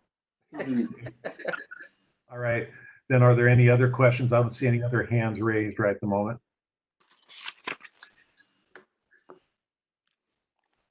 Hearing no questions, then, is the board ready to offer a motion to approve Resolution 20-03-12? Anybody but Travis? So moved. That was Director Gonzalez. Is there a second? Second, this is Lori. All right, Lori, thank you very much. Any further discussion on this resolution? Hearing none, I will move to the question. All those in favor of the motion to approve Resolution 20-03-12, please signify by saying aye. Aye. Aye. Any opposed? Any abstentions? Hearing none, then the motion is approved unanimously. Thank you very much. Let's move on to the next resolution, which is Resolution 20-03-13, which is authorizing a modification to the contract with Stacey and Whitbeck, Inc. for construction services for the Steel Bridge transit improvements and the track rehabilitation projects. Mr. General Manager. Thank you very much, Mr. Board President. So this resolution regards Package 5. You've seen the other packages coming before you of this project. It's focused on the track, civil, traffic signal safety, and the overhead wire improvements on the adjacent to the bridge. It will replace all of the max rails on the bridge, as well as replace portions of the overhead wire system. It does allow for some selective safety improvements that will help protect particularly our frontline employees here. It also does signal improvements so the trains can move concurrently across the bridge, which is not the case today. This is all part of even speeding the system up. This modification increased the contract authority by $8.9 million plus 12% change order, for a total of just under $20 million. These are very foundational improvements. As we all know, every single line's train crosses that bridge, and it's a 100-year-old bridge, and we need to keep it functioning properly. It is accounted for in FY20's and 21's capital budget. To date, Stacey Whitbeck, their use of certified subcontractors has been on target, and they expect to achieve about an 18% or just over 18% participation for this segment of the project. I will comment here that this is one of the projects that I want to have a look at timeline-wise. This is probably one of our most disruptive projects we can do, where you're actually shutting the system down in August, essentially for a whole month, all train movements, cutting access to maintenance and train movements on either side of the river. So this, and plus the extensive bus bridging that needs to go on, and the surplus of buses beyond our core and operators needed. We're going to have to watch this, particularly as the coronavirus issue plays out. Hopefully that's long behind us, but if we don't have operators, it's going to be a significant challenge for us to pull this off. We will see reduced capacities. So on one hand, it's probably the best time to do it because ridership's low should this continue. On the other hand, we also need our operators to carry this off. So in addition to what we think our financial circumstance might be. So this is very much on the watch list. I do recommend your approval of it. The timing is up to be discussed, to be altered as a asterisk that comes with this. So, but we do need to do this project, and your recommendation is requested. All right, questions for Doug or other staff on this one? I see Director Way, you're still raised. I don't know whether you can actually go down, click that again. You're on the bottom of the screen and take your hand off of that if you want to. Sorry, that was another false alarm. I'll just have to face. Did you hear me? You can actually click on that the icon down the bottom and take it down too. Okay. Other questions by other board members? Again, I guess I want to stress what Doug said. This bridge is old. It's a critical link in our transportation system there, not just for light rail, but for buses, for cars, for pedestrians and bikes. This is a complex project, and I'm glad we have a firm like Stacey and Whitbeck working on this. I think that's a good choice. So I'm supportive of this one moving forward. I just wanted to get that on the record. Any other questions? Hearing none, then, is there a motion to approve Resolution 20-03-13? I'll jump. So moved. I have a motion from Director Way. Is there a second? Second from Travis. All right, Travis, thank you very much. Any further discussion on this item? Hearing none, then let's vote on the motion. All those in favor of the motion to approve Resolution 20-03-13, please signify by saying aye. Aye. Aye. Aye. Any opposed? Any abstentions? Motion is approved. Thank you very much. Let's move on then to Resolution 20-03-14, which is authorizing a modification to a contract with Raymore Construction for construction manager / general contractor services for the Division Transit project. Mr. General Manager. Thank you very much, Mr. Board President. So as we all know, through the announcement that most of all of you attended, very fortunate to have the acting administrator out for this from Washington, D.C. Her first time in Portland, by the way. But construction is now underway, and thanks to our great partnership with Raymore, they're proceeding with the utility work, civil, the station construction, all of the necessary work to complete this project. As I indicated, they've taken a 2-week hiatus because of the COVID situation for health reasons, and that's a good thing. The modification before you today increased the contract by $63.4 million, plus a 10% change order for a total contract value of $78.65 million. I think this is an important day for TriMet and for Raymore, with whom the agency has partnered with for some 20 years, and look forward to the next 20 years. They are, we all know, a great example of a certified DBE firm. Your approval of the contract is recommended. And again, I think we all know this would be the largest contract award ever to a certified DBE firm in the state of Oregon. Not by a little, but by tens of millions of dollars. It also allows Raymore to graduate from the DBE program. Already, Raymore is working to bring opportunity to other disadvantaged businesses, and real kudos to owner Jeff Moreland. And he's stated that he's continued his mission going forward. And I can tell you that I've met with him recently to talk about how do we help others develop and continue this, so we're not just focusing on Raymore, but we create more Raymore, great examples out there over the long term. In the case of this project alone, they expect certified contractors to perform 36% of the work. They really are a success story here that's been going on for many, many years. And they've changed and adapted and expanded scope and skills to meet these agency needs and the industry's needs. They performed well on this project to date, and I would strongly recommend your approval of this.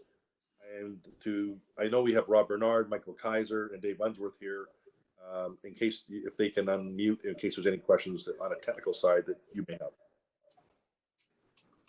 Thank you, Doug. Questions, comments by the board? No comment, President Warner. Just a motion to approve. I like that. Is there a second? Second. A motion and a second. Now, is there any further discussion or comments on on the motion or this agenda item? Yeah, I just want to say we need to auto mute Travis's mic because he's too fast on the draw there. I don't think I can override him, but I'll try. You'll be the first, Bruce. I'm sorry. Any questions about this agenda item? Okay, hearing none then, and I'm going to move forward with the motion. All those in favor then of the motion to approve Resolution 20-03-14, which is authorizing that modification to a contract with Raymore Construction, please signify by saying aye. Aye. Aye. Any opposed? Any abstentions? The motion is approved unanimously, and it is a great success story for Raymore and for TriMet. Congratulations to all involved. All right, let's move on then to Resolution 20-03-15, which is authorizing the contract, I think it's pronounced Coney, Inc., for elevator and lift maintenance repair services. Mr. General Manager. Thank you very much. So I think as we all know, we take for granted how many facilities we actually have here in TriMet. Between our transit centers, our park and ride lots, we have many elevators across this 533 square mile service area. As we all know, elevators provide a critical link for our riders and our transit services. We did issue a request for proposals for this contract. And the market is very tight. Kone was the only proposer determined to be in the competitive range. Getting this type of service right now, it's a very, very hot market. A source evaluation committee found that Kone demonstrated the highest level of meeting the qualifications in terms of diversity, technical expertise, and also a strong understanding of the work. I think most of us know Kone, and I've sure worked with him for many years, very capable. Their workforce is 11.6% female, 3.5% minority, and Kone intends to perform all of the work themselves. The resolution that you have before you is to authorize a contract price of up to $1.4 million that is over a 5-year period.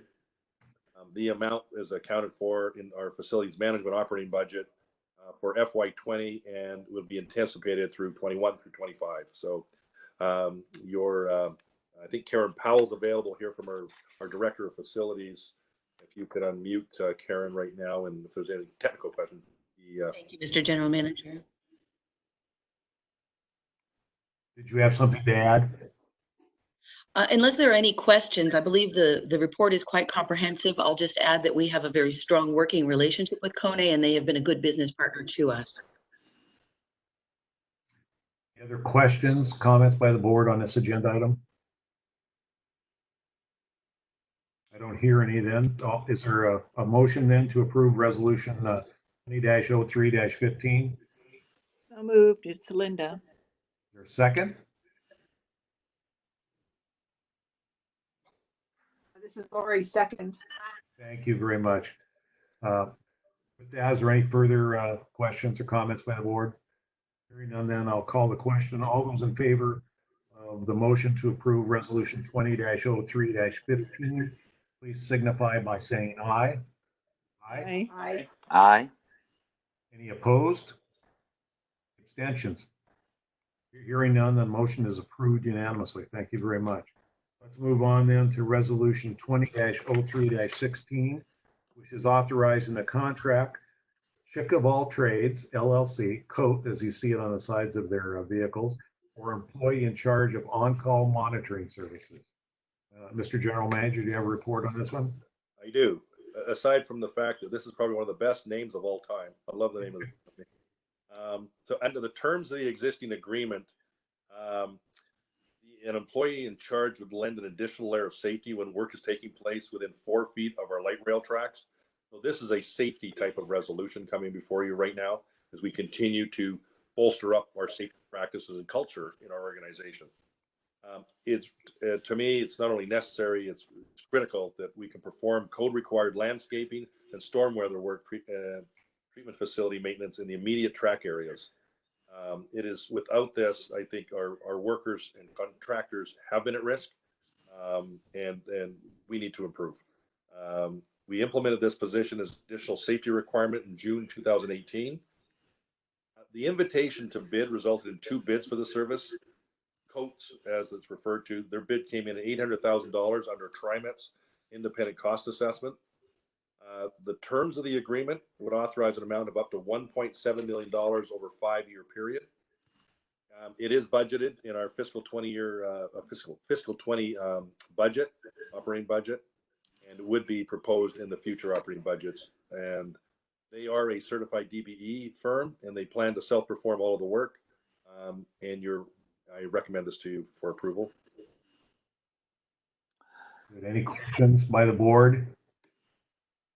This is Ozzy. No questions. I really appreciate the presentation. I had actually, I do have one question in my mind with regards to the bidding. Since we have this budget allocation and our bidders came in and in a better budget position than what we estimated, does that difference get set aside for contingency within that scope?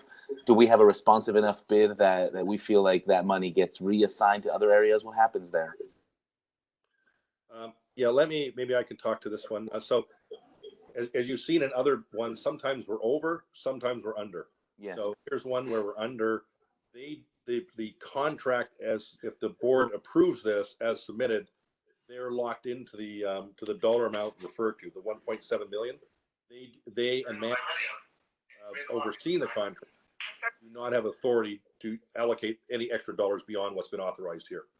Mm-hmm. Mm-hmm. Any surplus amounts based on what we estimate, if they're based on the budget difference versus the independent assessment, the independent assessment is not related to budgeting typically. But an independent assessment of something like this, if it is in the budget, it goes back into, I'll call the pool for any overages sometimes that we actually have. Thank you. Other questions or comments? Board? Hearing none, is there a motion to approve resolution 20-03-7, 16?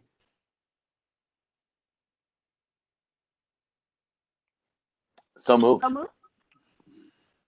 Motion by Director Gonzalez. Was that a second by Director Simmons? Director Way, I think. Oh, Director Way. Okay, good. Good. Yeah. Got it. Great. Any further discussion? I would just add that I think Chick of All Trades has been around for quite a while, and it is a women-owned business that has grown substantially. So another success story, I think, for DBEs and the work that's been done there. So I'm glad to see us contracting with them. Yes, hear, hear. Yeah. All right. With that, I'm going to call the question. All those in favor of the motion to approve resolution 20-03-16, please signify by saying aye. Aye. Aye. Opposed? Any abstention? Hearing none, the motion is approved unanimously. Let's move on to resolution 20-03-17, which is a contract with Mass Electric Construction Company, MEC, for Ruby Junction Substation Replacement and Construction Services. Mr. General Manager? Yes, thank you very much, Mr. Board President. So Ruby Yard is such a critical rail yard for us, and our expansion is necessary as we prepare to retire our Type 1 vehicles. We have 26 of them. Those 26 vehicles, by the way, are the ones you step up onto that are not ADA compliant either. We're also getting ready to take in at the same time our newly going to be constructed underway, the Type 6 fleet that this board has previously approved. Part of the project will add an additional yard substation, replace more than 30 that's more than 30 years old, an existing substation, and allow for the LRV acceptance testing to take place on a proposed test track expansion. Vehicles like this, they just don't arrive and you put them in service. You have to go through a whole complex testing and commissioning approach, even despite the manufacturer's best readiness of the vehicle and our ultimate legal acceptance of it. In this case, the RFP resulted in one proposal from Mass Electric or MEC.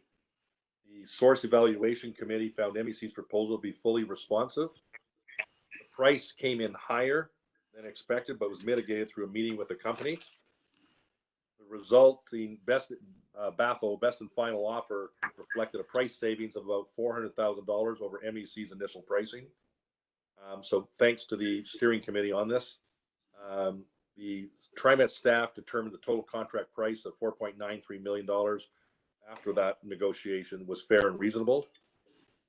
MEC does state that their workforce is about 930 employees, 30% of whom are minorities and 8% are female. They do plan to use certified firms for about 10% of the subcontracting work. And TriMet staff determined MEC they are well qualified also to perform this really critical work for us. And your approval is recommended today. Thank you, Mr. General Manager. Are there questions of Doug or your staff that may be available to answer questions about this? I'm seeing no hands up. Everybody talking. So is there a motion then to approve resolution 20-03-17? So moved. I have a motion. That was Director Edwards. Is there a second? Second, this is Lori. Okay, Lori, thank you very much. We have a motion and it's been seconded. Is there further discussion on this electrical contract? Hearing none, I'll call a question. All those in favor then of the motion, approve resolution 20-03-17, please signify by saying aye. Aye. Aye. Aye. Any abstentions? Hearing none, the motion is approved unanimously. Thank you very much. Moving on then, resolution 20-03-18, which is authorizing an intergovernmental agreement, an IGA as we call it, with the city of Portland for staff reimbursement for project development phase of work for the Southwest Corridor project. Mr. General Manager. Yes, just a couple of quick comments on here, and I think Kelly Betteridge is on the line in case there's any technical questions on this. So we have agreed to reimburse our partner for their staff time on eligible project activities. The resolution itself authorized reimbursement up to $1.796 million and no cents, which reflects the total anticipated City of Portland staff costs for this phase of the project. So this is not a untypical. These are included in our FY20 capital program, and they'll be paid for with also regional flex funds. And your approval is recommended for this one. Be one of two IGAs today. Thank you, Doug. Appreciate that. Questions for Doug or the staff? Did you say staff wanted to make a presentation too? I think we'd just go straight to any questions you might have. Okay. Kelly, I think is available if we need. I have a question. Okay. Proceed. Ask. Doug, would this mean that other cities that the Southwest Corridor goes through could expect reimbursement from TriMet? Possibly, yes. Okay. This would all be managed within the confines of these agreements between the cities where we need them. So this is just the first potential reimbursement for those kinds of costs from Portland, but there could be from Tiger, Beaverton, whoever. Yeah, in the case of Southwest, before Tiger, Tualatin, and possibly Washington County, but they'd be within the broader scope of their contributions and other agreements where, yes, it's possible. Okay, great, thanks. Questions for Doug? This is something I know we've done in the past on our other projects, and other agencies have, in answer to Linda, taken benefit from this too. So there's going to be a lot of work to do, so this is good.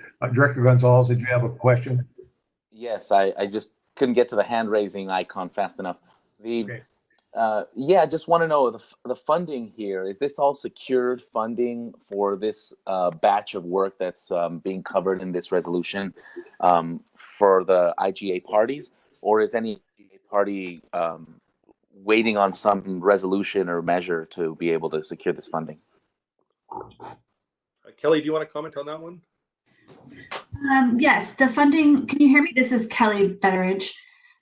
Yes, the funding for this IGA is funding that we already have in place via an IGA with Metro in regard to regional flexible funds.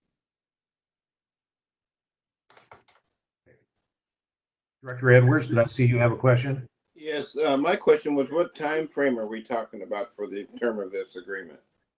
It's passed. Yes, so this is a 2-year time commitment. So we entered project development on February 13th of 2019, and we intend to have this cover through the end of February of 2021. Thank you. Other questions? Or comments? All right then, is someone ready to make a motion to approve resolution 20-03-18? So moved. That was Stovall. I'm sorry, who was the second? Keith. Keith. Okay, Keith, thank you very much.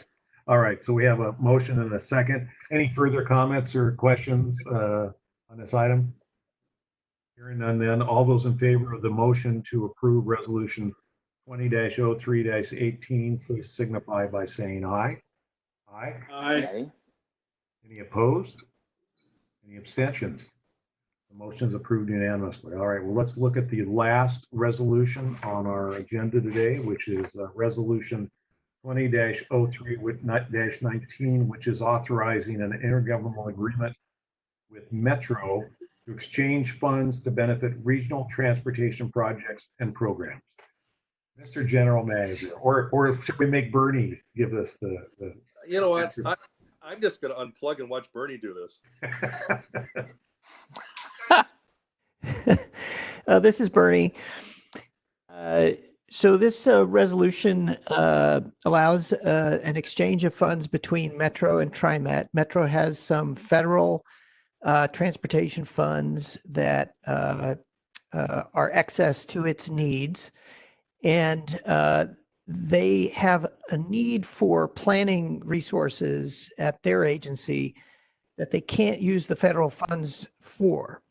So what they have asked us to do is for TriMet to assume the federal funds, and we can apply those to projects that already have federal regulations attached to them. So there's no additional bureaucratic hoops that we have to go through in order to spend those dollars.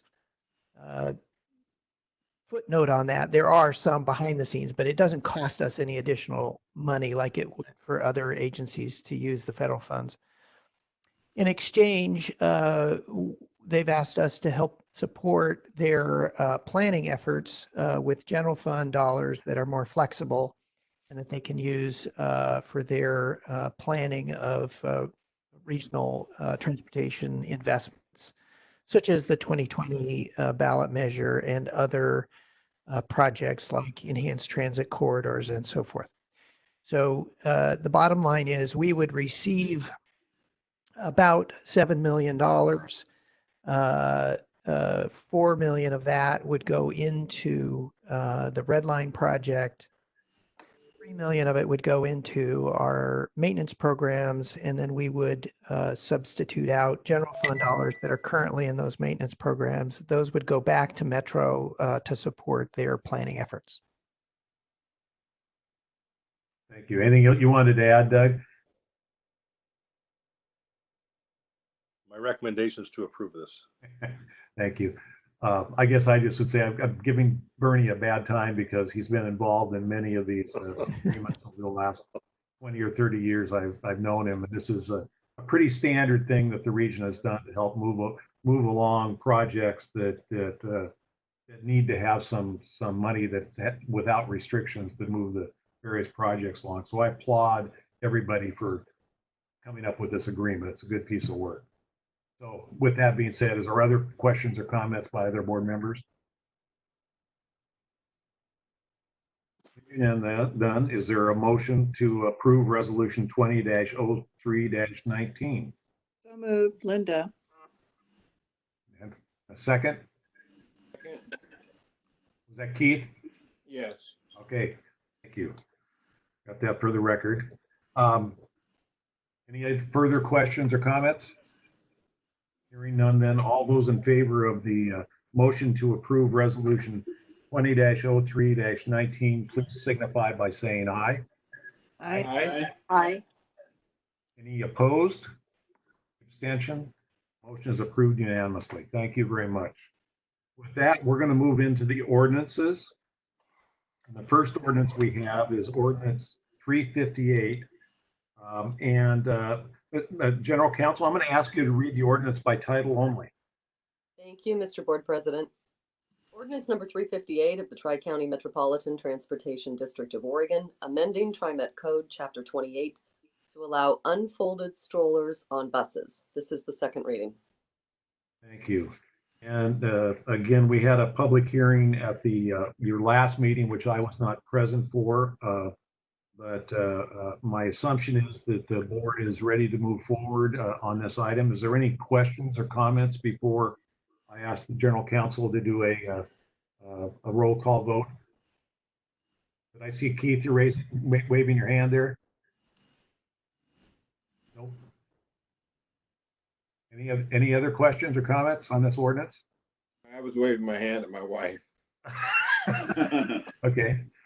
Right. Well, with that, then what I'm going to do is call for a vote on the ordinance, and I'm going to ask our General Counsel to do a roll call vote, and I would approve it, right? Yes. All right. Ms. General Counsel. Thank you, Mr. Board President. We'll start with Director Way. Aye. Director Gonzalez. Director Gonzalez. Aye, here, present. Thank you. Director Warner. Aye. Director Berman. Aye. Director Simmons. Aye. Director Stovall. Aye. Director Edwards. Aye. That is the roll call. It approved unanimously. Thank you very much. All right. Let's move on to to Ordinance 359, which again, if I could ask General Counsel to read it by title only. Yes, thank you, Mr. Board President. The Tri-County Ordinance number 359 of the Tri-County Metropolitan Transportation District of Oregon, adopting service changes and revising route designations. This is the first reading and public hearing. Thank you. So, Mr. General Manager, do you have a report on this ordinance before we open the public hearing? I do not. I don't think we do on this one. Okay. So it's straightforward. This is looking at the changing the routes that we do to increase service in the TriMet boundaries, correct? Correct. Okay. Is there questions by the board on this item? I'm hearing none. So what I need to do is open a public hearing. Okay. So I was a little slow there. Okay. Director Edwards, please. My question was, what kind of information, or how do we distribute this information on notifying the public that this is going to happen, and what kind of lead time do they have to respond to it? Good question. Director, General Manager, or any staff member, do you have a good response for this one? I think Bernie probably can jump in on this one. Pretty standard for us. Yeah, this is Bernie. We actually start the planning effort about a year ahead of time, and we are basing our discussions with the community on the service enhancement plans, which are kind of our long-range strategy for improving service across the region, which was developed through about a 2.5-year process of community engagement. So we have multiple layers. We have a long-range plan that had significant community engagement. Then we have our annual service plans, which are developed over the course of almost a year of input. And then finally, this plan was developed as part of the House Bill 2017 funding discussion. So we had a third layer of public involvement that was quite intensive in terms of reaching out to communities that are not traditionally involved in public outreach programs. We partnered with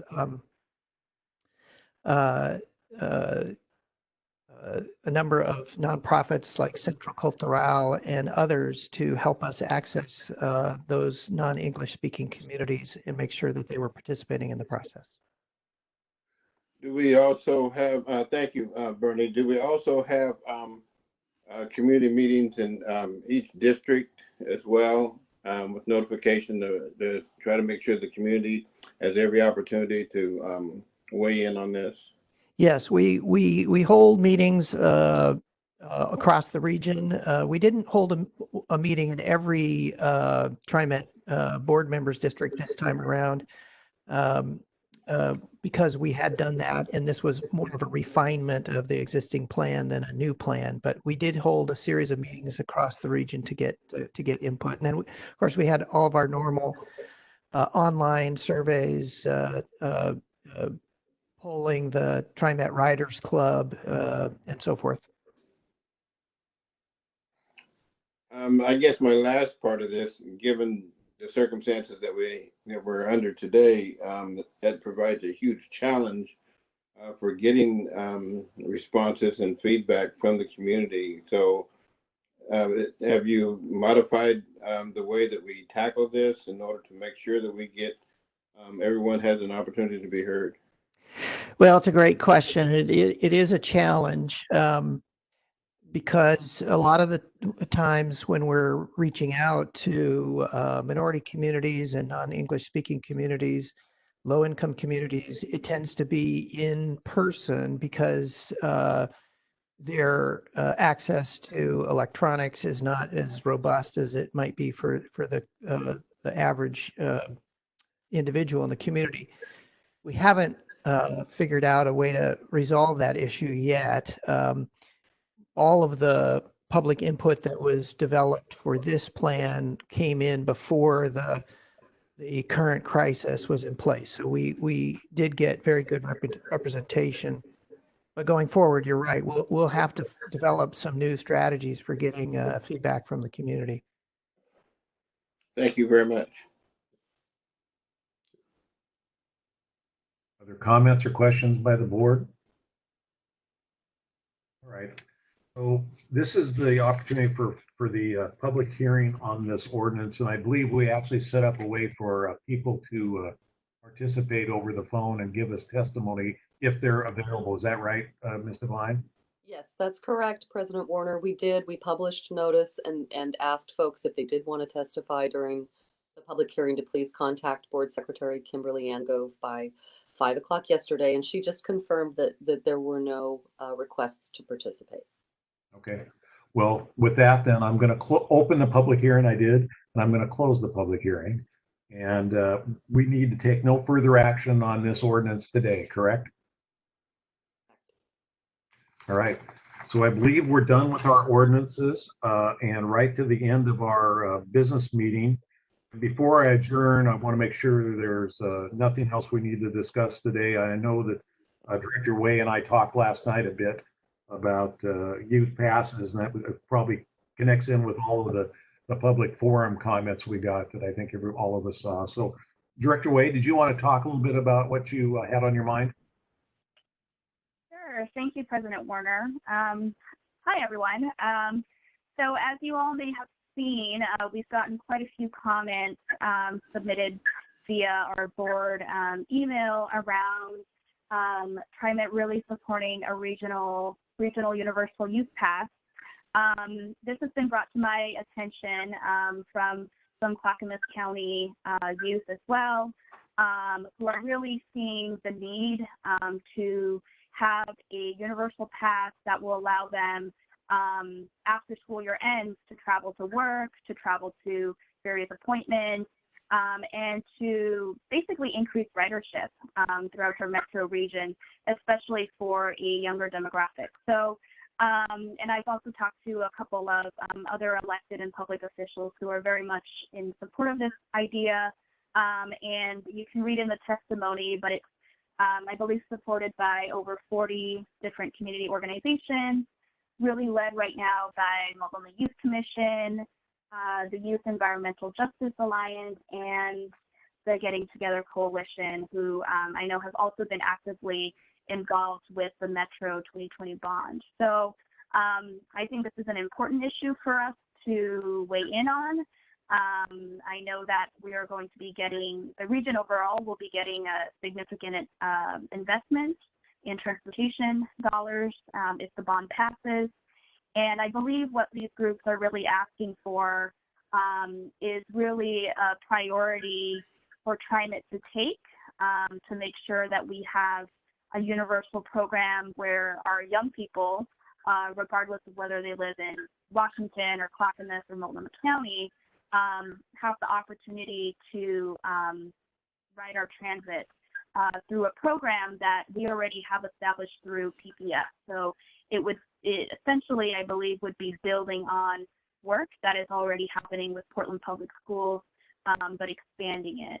I know that in some conversations with staff, it seems that the numbers on our end are still being worked out. Currently, I see that the total cost for this will be about $3 million. That is what is being cited on Metro's end as to the total cost of this program per year. However, I also know that our agency has been crunching different numbers, and that has been producing numbers that might be well over $3 million. So, I just wanted to also name that. But I do see that regardless of the numbers, I think this is a really great program, again, that's going to really help with future ridership, that's going to address some of the equity needs, especially for young people who are also experiencing poverty, or that they just don't have the access and the means to the full public transit system. So it's a really great effort being put on by many different groups now, and pushed over Metro with the possibility of this bond moving forward. And I believe Director Gonzalez also referenced this in the TF meeting as something that was a priority for the youth there. Just wanted to bring that up, and wanted to hear maybe some comments or some thoughts, maybe you, Doug. I know we've talked very briefly about this, but I do hope that this is something that our agency can prioritize, or at least just look into moving forward. Thank you, Director Way. What I might do is, I think it'd be helpful on some of the numbers as well. So I think, from our perspective, we're working very closely with Metro. I know Bernie's deeply involved in this, so I'm going to ask Bernie to provide some numbers actually that might be helpful, that are discussions going on behind it. And but directionally, we are supportive of this in the Metro bond. I've been even done a press conferences with Director Wheeler on this myself. So, but Bernie, you may want to have some add-ons to this. But before I do turn over to you, knowing we are supportive, I would ask the board to think in context, not to this program. Particularly, we've had an honored citizens program of elderly and those with disabled and such of that need, and military, that these are historically at the same discount level connected. So I would ask the board to think about this, not just about youth, which we are supportive of, but in the context of where this potentially has to be future discussions that haven't been had outside of this. So Bernie, I'll turn it over to you. Yeah, thanks, Doug. We have been in conversations with Metro over the last few months on the program side of the potential ballot measure. As Director Simmons mentioned, there are projects that Metro is contemplating for that potential measure in November, but there are also programs, and among those is a potential funding source for a youth pass program. The TriMet's current revenue from sales to youth is a little over $4 million a year. So if we implemented a free youth program, at a minimum, it would cost us $4 million a year in lost revenue. So there's no way a program can cost us less than the revenue that we're currently collecting from youth if it's made free. So I think the math that others have developed has a sort of a logical flaw to it. But that said, we've had a conversation with Metro, and the position that we've taken with them has been, we're happy for the Metro ballot measure to purchase passes for youth, if that's what Metro wants to do with the resource. The difficulty for us, as Doug mentioned, is if we create a new class of customer, i.e. youth, who are free, then the elderly community, the disabled community, the low-income community at a minimum are likely to come in and say, well, if it's free for youth, why isn't it free for us? Because statistically, those communities have lower incomes than youth do on average. So from an equity standpoint, in terms of being able to afford to access the system, those other groups would have, a strong argument that TriMet has made the decision to create a new class of customer, and they should extend that same benefit to the other classes of customers. And of course, once you do that, the cost goes from $4 million to a much higher number, in the tens of millions of dollars of just in terms of lost revenue. Never mind the cost of fare box foregone by making it free for folks. So that's why we've approached this with Metro from the context of saying, rather than asking us to create a new class of customer, which has all these knock-on effects, some of which are Title VI, federal issues, why don't we set up a system where Metro, if it wants to, augments the student fare program that TriMet is currently administering with House Bill 2017 funds. That program focuses on students who qualify for a free and reduced lunch. Metro was not interested in that. They wanted to expand the program beyond that. So basically where we've ended up in those conversations is that Metro is kind of gravitating towards a level of funding of about $5 million per year. And we're working with Metro to try to define how many trips we think could be provided for that amount of money.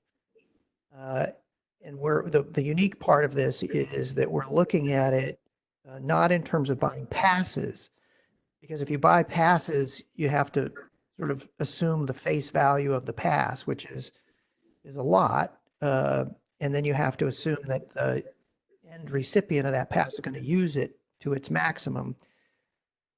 Because we have the HOP program now, it allows us to at least think about distributing a broader universe of cards and then tracking the actual usage through the HOP program.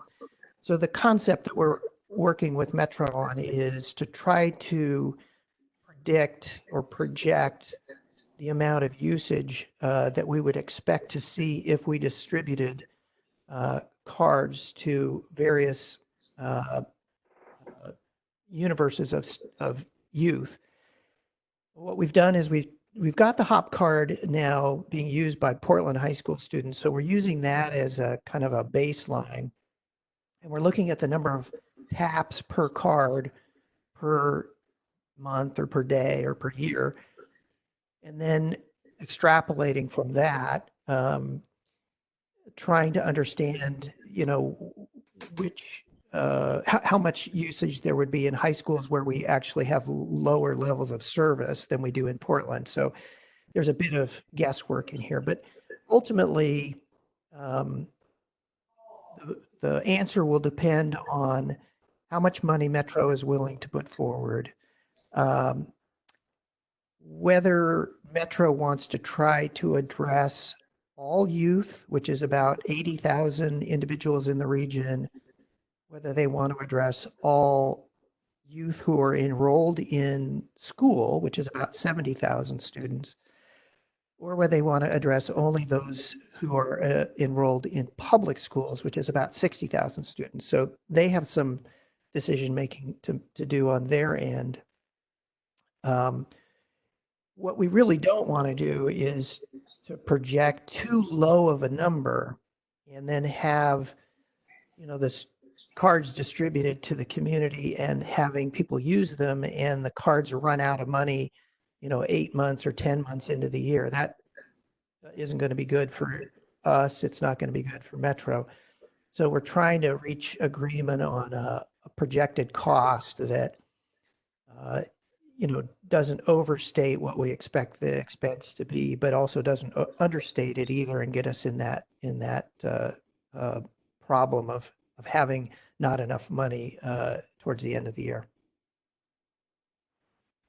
Thank you, Bernie. I appreciate all the context. I don't want to take too much of this meeting to talk more about, the nuts and bolts, but perhaps we can have a meeting with those of us who are interested to run through some of those numbers in a little bit more detail. I know with this pandemic, we haven't been able to connect yet, but for some of us who are interested in exploring this further, maybe having a conversation with Metro, I think that would be a great next step forward. I think in theory, this is a great way to increase our ridership, and I don't think I would disagree. I don't think we're trying to create a new class of folks. I think we're trying to continue to expand our ridership, and if it's youth who are needing these services and going to become potential riders for our system, then I think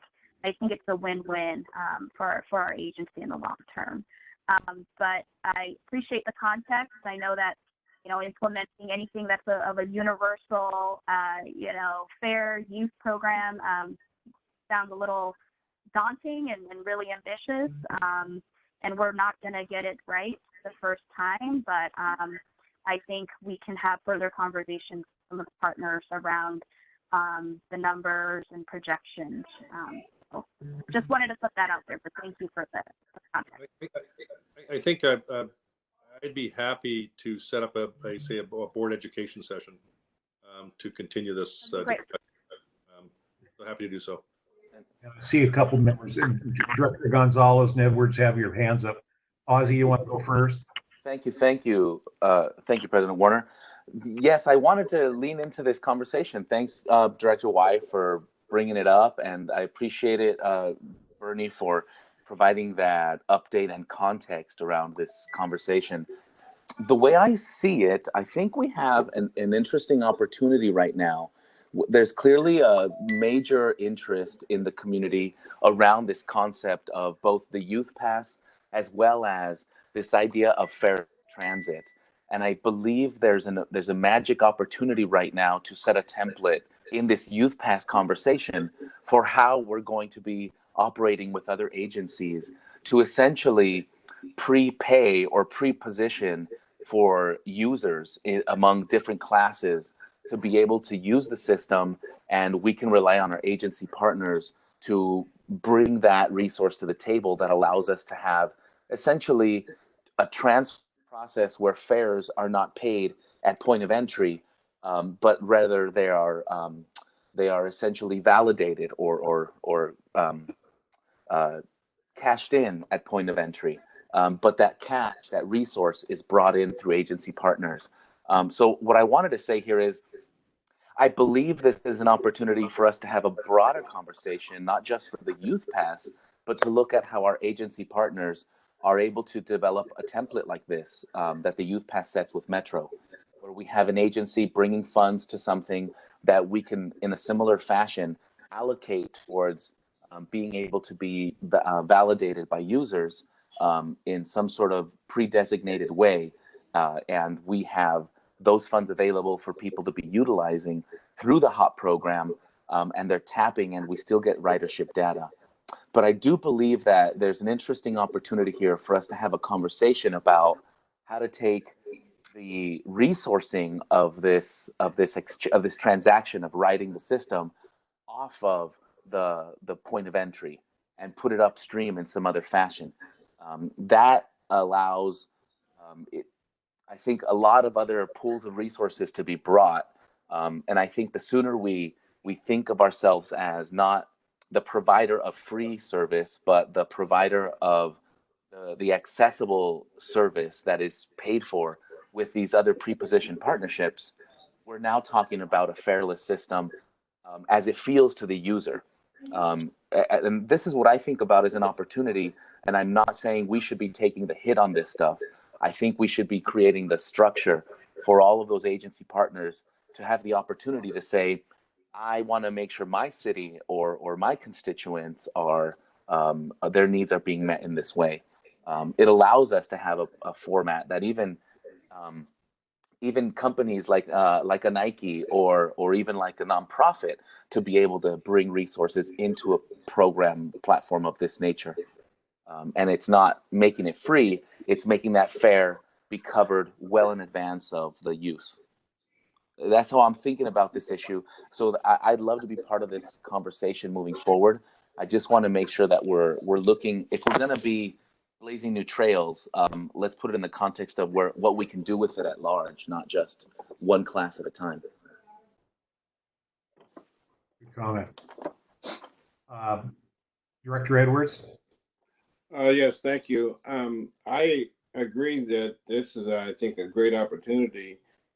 I guess I would like to see the discussion involve our youth. I think perhaps when we put this panel together or this committee together or however it's going to look, that there's a youth from each district with an alternate youth from each district involved in this process as well, because it gives them an opportunity to weigh in. They're the ones that are going to be most impacted by this, and they can understand the reasoning behind decisions that are being made that impact them. So I think it's a golden opportunity. And again, thank you, Director Way, for bringing this up and putting this out there so we can have that discussion moving forward. What I'm hearing is staff will work with us to find some time to discuss this in a little bit more detail and understand the numbers some more. And I think also I'm really interested in how the timing fits in with the Metro potential, bond issue that we're looking at. So you guys need to figure out the timing so we make some decisions or can provide some input in a way that's effective. And I know Director Simmons is our point on this, and I don't know whether you have anything you want to add right at the moment, Linda, or wait till we get the group together sometime next month, probably. Mm-hmm. Is that Linda? Yeah, I just finally connected. I don't really have anything else to add at this point. As a task force, we've not come to any conclusion about what programs and what amounts and programs, as Bernie indicated, are going to be recommended to the council. Given the fact that we're in a unique situation, there are questions. I mean, we may have a lot of time to explore this. We may not have much time. The original plan was the council was going to put a ballot or finalize a ballot. Bernie, help me with this. I think they were going to have a vote in May. Right, May. They pushed it back now till August. And now they're postponing, their decision based on, the economics within the state and within the country. And so, it's hard to say. We either have a short window or we have a long window. But regardless, we can have this conversation because, as I've always said, there is no such thing as free. Somebody pays. And given right now that the majority of payment or revenue for TriMet's operating comes from employer taxes, and then some through House Bill 2017 through employee taxes, given the volatility of the economics, we're looking at some pretty big shortfalls in and resources to even operate. And so I don't know that opening up a whole, this is from a personal standpoint, opening up a whole new cast of free riders is a good thing to be doing at this particular time. But I agree with Bernie. I don't think we need another classification of riders. You know, one idea I had, and I think Bernie might have actually initiated my thinking on this, was that possibly some agencies already or employers buy passes from us, and maybe the best way in the short run to deal with this, if we have a short window, is to let Metro buy rides and let them administer a program for the youth, or let them allocate the passes out to different disadvantaged youth organizations. So those are my only thoughts on this at this time. Sounds like we got a rich conversation here to have, and it sounds like the earlier the better based on what I'm hearing here. So thank you, Director Way, for bringing this up, and I'll leave it in Doug and Bernie's hands along with Linda to figure out when we need to have that. So thank you. So if I may just add, just to remind the board, so notwithstanding what you just said, Bruce, because we'll do that, but to remind the board, we had agreed that we will, as part of one of our strategic sessions, to look beyond Youth Pass, that management is looking to our strategic session in September, the fairless broader concept of a discussion. So not just Youth Pass in itself. So just keep that in context, that I think I'd like to do the educational sessions. We'll work on that with the folks you just talked about, but I really like to get to the broader sense as well around fairless, regardless of the economic situation, because absolutely that is real. But I do think it'd be a very healthy conversation that benefit everybody. all right, thank you. So is there anything else that needs to come before the board this morning in terms of our business meeting? Yes, Director Warner, point of order, it's Shelley. Yes. Kimberly Ann Gove kindly pointed out to me that when we did a roll call vote on Ordinance 358, the stroller ordinance, we did not have a motion pending to approve it. So can we just please do a do-over really quickly? We can do that. We can do that. Then is there a motion approved? So moved. 358. So moved. Is there a second? Second. All right, we have a motion and a second.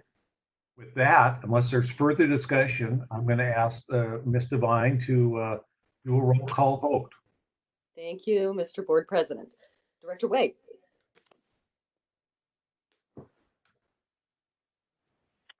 So we're just redoing the vote? Is that correct? Yes. Okay, sorry, aye. Thank you. Director Gonzalez. Aye. Director Warner. Aye. Director Bauman. Aye. Director Simmons. Aye. Director Stovall. Aye. Director Edwards. Aye. Thank you. Ordinance Thank you. 358 passes unanimously. Thanks. And thank you, Kimberly, for catching my error. I appreciate it. Thank you. All right, so now, unless there's anything else to come before the board, I'm going to adjourn our business meeting. The business meeting is adjourned. And so looking at this, we've been going on pretty good here for a few hours. If I look at the agenda right, do you have one briefing agenda item you wanted to go over with us today, Doug? That's correct. We had more, but I pulled them, and I just for time availability, I would suggest the one on equity with John Gardner and Carl Green for the board. And I think they could cover it probably in 15 to 20 minutes. So I'm not sure if you want to take a 10-minute break and come back. That's what I'm thinking. Let's take 10 minutes and we'll come back. Is that okay with the board? Yep. All right. 10 minutes. I second that. All right. I'm seeing come back at 12:35. This is John. You're going to introduce. Yeah, I think I've allocated about 20 minutes for this, President Warner, and I think I'm just going to turn it right over to John and to Carl Green. I think they're a view on mic here, gentlemen, and I think it's pretty self-explanatory. Carl has and John has. I think we're just good to go. So over to you two. Excellent. And good morning, President Warner and members of the board. Can everyone hear me? All right. Well, thank you for the opportunity to update you all on some of the things TriMet has been doing in support of disadvantaged communities related to equity and quality in public transportation. Now, before we get started, full disclosure, this presentation was initially planned for last fall, but I believe it got bumped because of time. So Carl and I have tried to update some of the numbers, but when in doubt, they've probably all just gotten better. I'm not sure if you're actually looking at a slideshow or reading the presentation. We don't have anything up. I've still got the agenda for the board meeting up. Don't have any new information. In the packet, there was an actual slideshow. It's about 20. Oh, okay. It's in the. All right. It's in the packet. We'll get to that. If you give me the page number, I can switch to the presentation for you. Okay. Let's see here. I believe we start on big packet.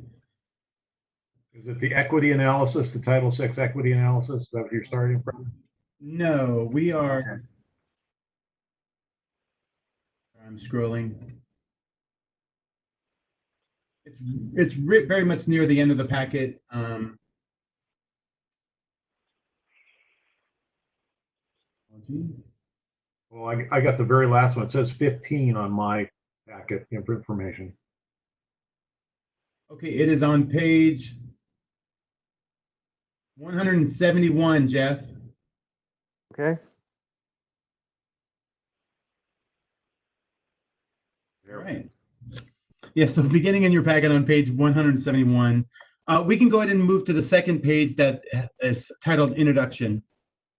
So TriMet as an agency and individually our employees have worked hand in hand with partners, riders, and the community to help marginalized and disadvantaged populations have greater access and support on our system.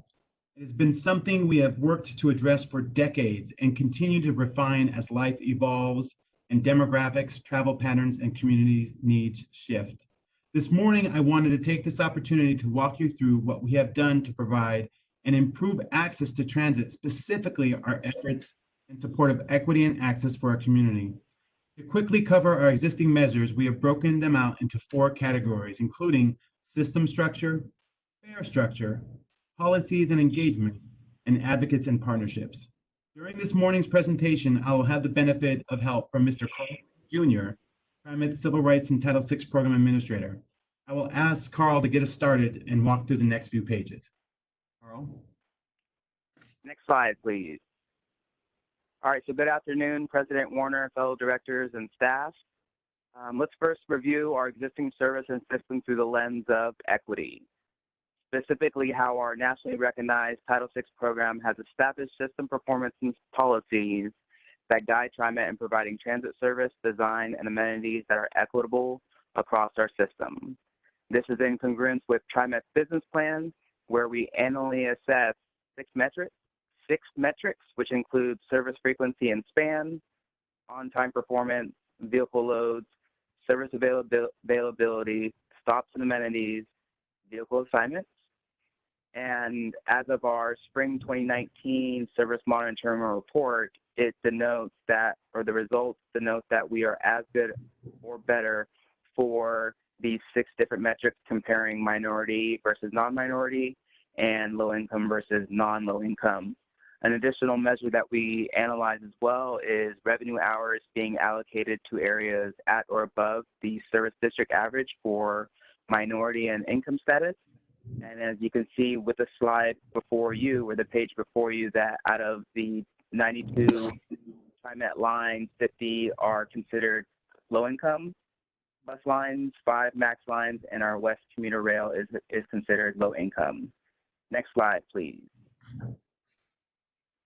So as far as minority status, minority versus non-minority lines, you can see that 40 bus lines are considered minority lines, and the definition is in the first bullet point of how the Federal Transit Administration defines what a minority line is. And I'll just say to this point, just in the essence of time, that there's about, or 55% of our revenue hours is allocated towards minority lines. So that's about 55% of our system service. And then additionally, I would also highlight that along with ensuring equitable outcomes, we align our service with mobility needs and ridership. Next page, please. So I also wanted to highlight some accessibility, historical highlights.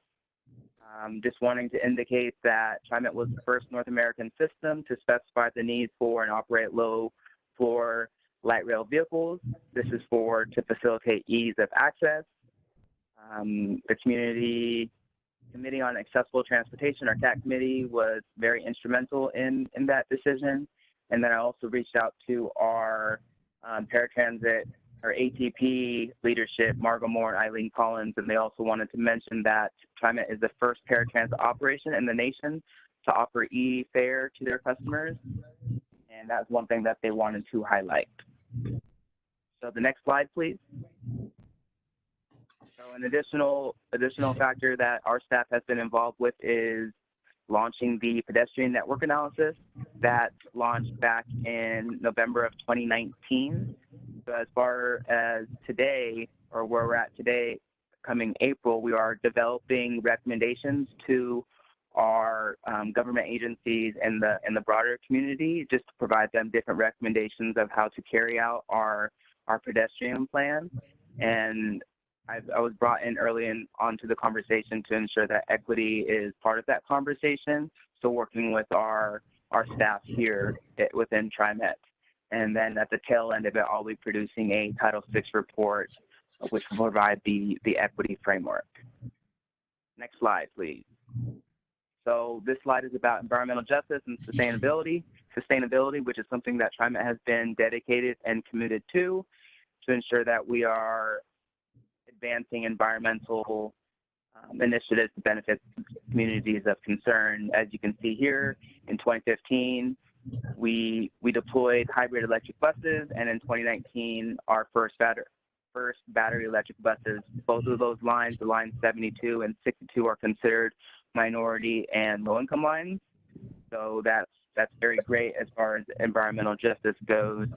And with respect to environmental justice and sustainability, this is in alignment with TriMet's 8 green actions. And then the last slide that I wanted to touch on before I pass it back over to John is our vehicles and our vehicle assignments. I wanted to highlight the prompt action by Roland Hoskins, Ed Bennett, and the bus maintenance team for implementing strategies to improve upon our vehicle assignment metric, which, if you recall, 2 reports ago, we weren't reaching the target, but this is the 2nd consecutive year that we have where we're assigning newer vehicles towards minority and low-income lines. So overall, as far as service distribution and service performance with respect to equity or providing equitable distribution, we are as good or better, and I just wanted to highlight that. And I'll go ahead and pass it back over to John. All right, next slide. Thank you, Carl. Moving on to fares.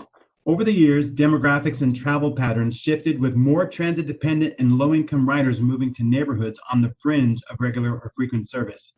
In response to those changes, TriMet converted to a $2.50 flat fare system in September 2012.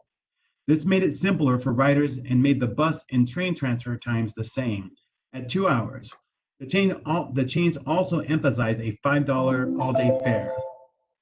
The downtown free rail zone was eliminated, also improving equity. These changes initially promised savings of around $8 million, but these gains were lost when the board moved from a 2-hour transfer time to a 2.5-hour transfer time.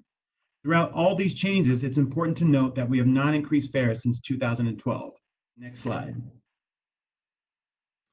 For a look at some of our peer properties and to see how we compare in our base fare structure, here's a list of 7 comparable transit agencies. You can see at a glance that compared to many of our counterparts, we are either tied as the lowest or lower in fare costs across the base and daily ticket categories currently. When you look at our discounted fare programs, we're generally one of the better or the cheapest fare programs. Next slide. In addition to our base fare, TriMet offers a variety of discount and fare programs. to help disadvantaged populations and those traditionally on the lower income level to access public transit. In 2018, we introduced a new income-based fare program. This, as you know, the low-income fare program. This allowed individuals earning less than twice the federal poverty rate to qualify for the Honored Citizen Reduced Fare and save up to 72% off the cost of the adult-based fare. As of this morning, we have 29,888 people signed up to the program. This is resulting in millions of dollars of savings for our riders annually. We also have discounts based on age.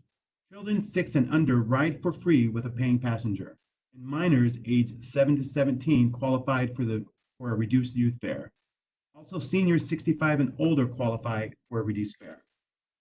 Next slide. Individuals with disabilities also qualify for a reduced fare. Riders with a verifiable mental or physical disability or riders on Medicare under 65 can also qualify for these fares. Next slide. In addition to the fare programs or categories, we also have subsidized fare programs like Access Transit. Our Access Transit fare program provides low-cost or no-cost fares to community partners. Through our Fare Relief Grant programs, we provide free fares to organizations serving low-income individuals. These nonprofits distribute free fares to their clients as they see fit.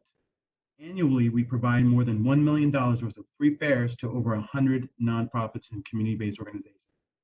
We also supply reduced fares to nonprofits through our Fare Assistance Program, which allows them to buy fares at a greatly reduced cost. Over the last 5 years, we have provided an additional $1.2 million of reduced fares to over 60 nonprofits. Next slide. In total, we have supplied just under $7 million in free or reduced Access Transit fare grants over the past 5 years from the 5 different funding categories. Going forward, the FY 2020 budget continues to provide free fare grants to area community-based organizations and nonprofits, now totaling around $2 million. This is in addition to the HOP Fast Pass program and state STIF Formula Transit Assistance Program. Next slide. In terms of our high school programs, TriMet currently provides the 1/3 cost match program of about $1 million a year for student passes for students in the Portland Public School District. Prior to the funding structure change in 2015, TriMet provided the bulk of the funding for the program, roughly totaling $1.6 million. Starting last fall, through our Access Transit program focused on high school, we began offering free fare grants to 44 high schools across the Tri-County area. This allows school districts to distribute free fares across their student populations, up to only $700,000 through the HB 217 funding. We are also, as Doug mentioned earlier, we are also on record in support of the Regional Youth Pass program envisioned in Metro's 2020 regional funding measure. TX signed off on this program and our staff's work last fall in October, and since then, we've been working, as others have said, with getting there together and Metro to align the program scope and capacity. Next slide. None of this would be possible without HOP Fast Pass, which at the end of the day is at the core of all these fare subsidy programs. So special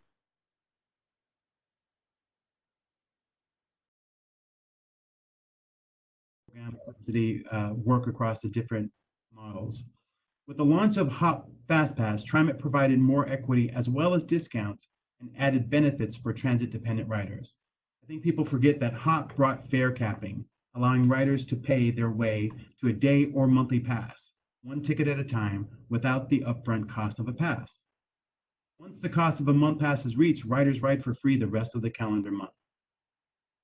We increased the number of sales outlets before HOP from 112 to over 500 locations, including 24-hour convenience stores such as Plaid Pantry and 7-Eleven outlets. Riders are also able to load their HOP cards online and by phone. Next slide.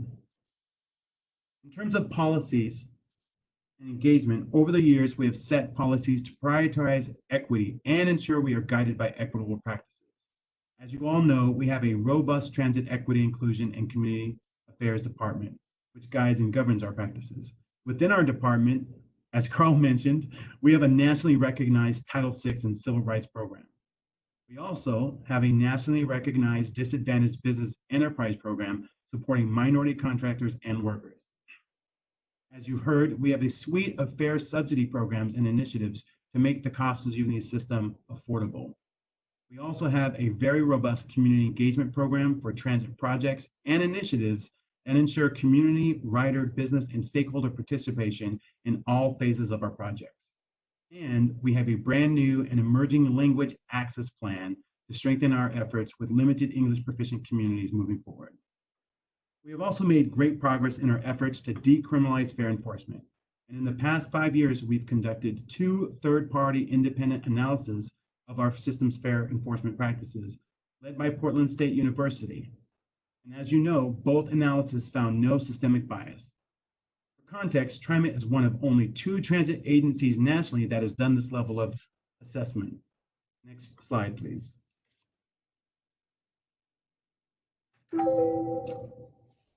Our policies and engagement work has also includes the work done by our great HR and labor relations team. I don't think it's known, but TriMet is actually, as an organization, is more diverse than the region we serve. And this is in large part to the hiring practices of our HR labor relations team. One example of a policy that they enacted right at the beginning was the ban the box policy.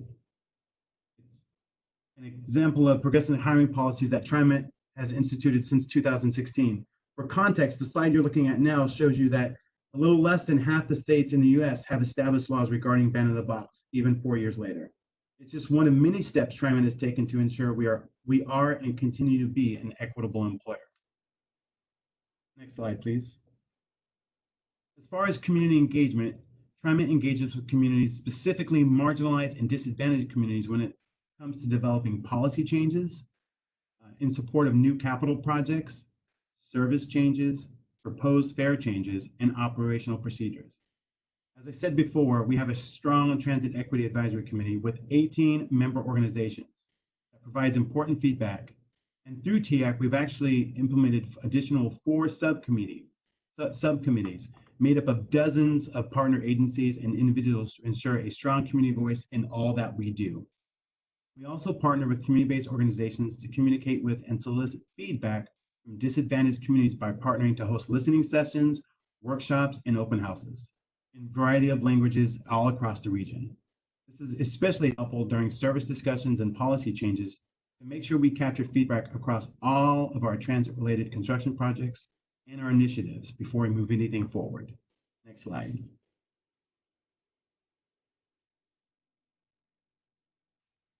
Establishing strong partnerships and developing advocates to further serve our disadvantaged communities is an ongoing process at TriMet. The Transit Mobility Center, which started in 2010, helped TriMet launch a more robust process to assist transit mobility for Lyft riders. In addition to achieving significant cost savings, TriMet was able to increase customer independence and facilitated better access to the community. Another example is Ride Connection. We have partnered with Ride Connection for more than 30 years. Initially created to supplement TriMet's door-to-door lifts program, the agency has grown well beyond that. And still, TriMet provides more than $4 million in support to these efforts per year. As a funded partner, Ride Connection teaches individuals with modest mobility challenges how to use the fixed ride system, provide door-to-door services, and provides other trips for using fixed route transit through travel options counseling. It is one of the largest nonprofit providers of accessible transportation options in the country. Next slide, please.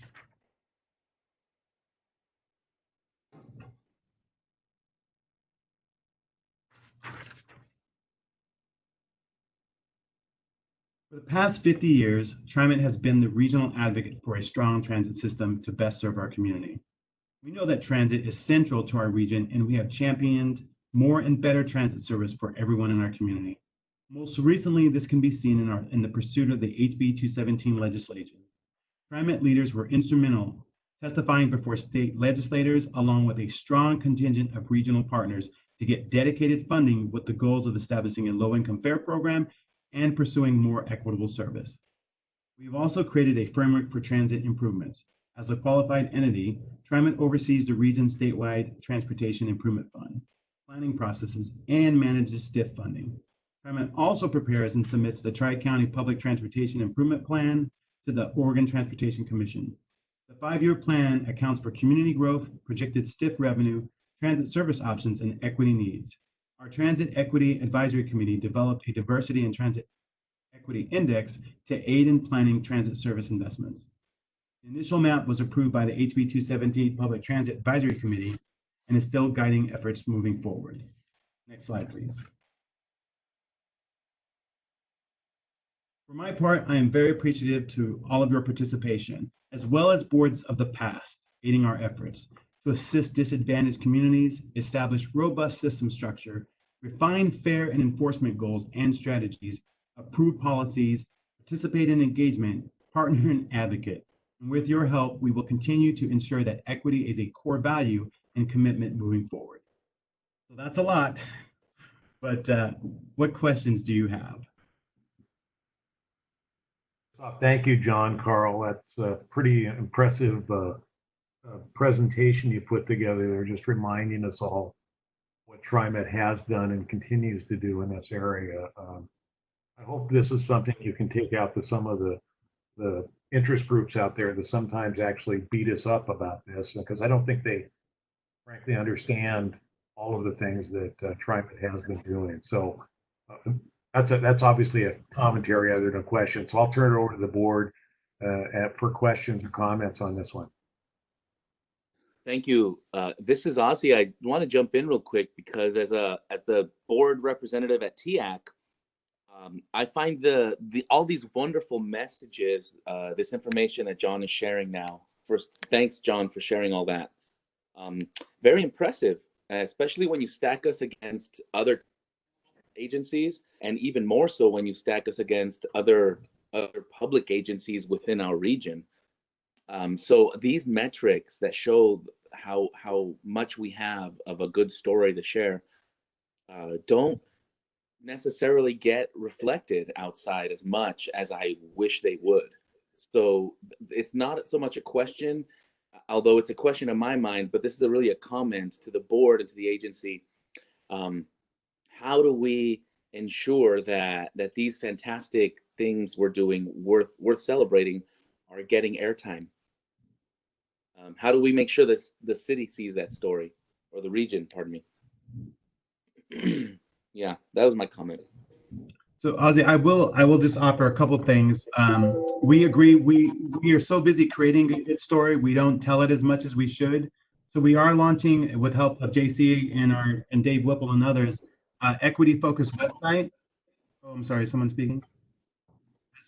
As well as an ongoing newsletter to our 200 community-based partners, so every month they can hear and see what we have going on in real time.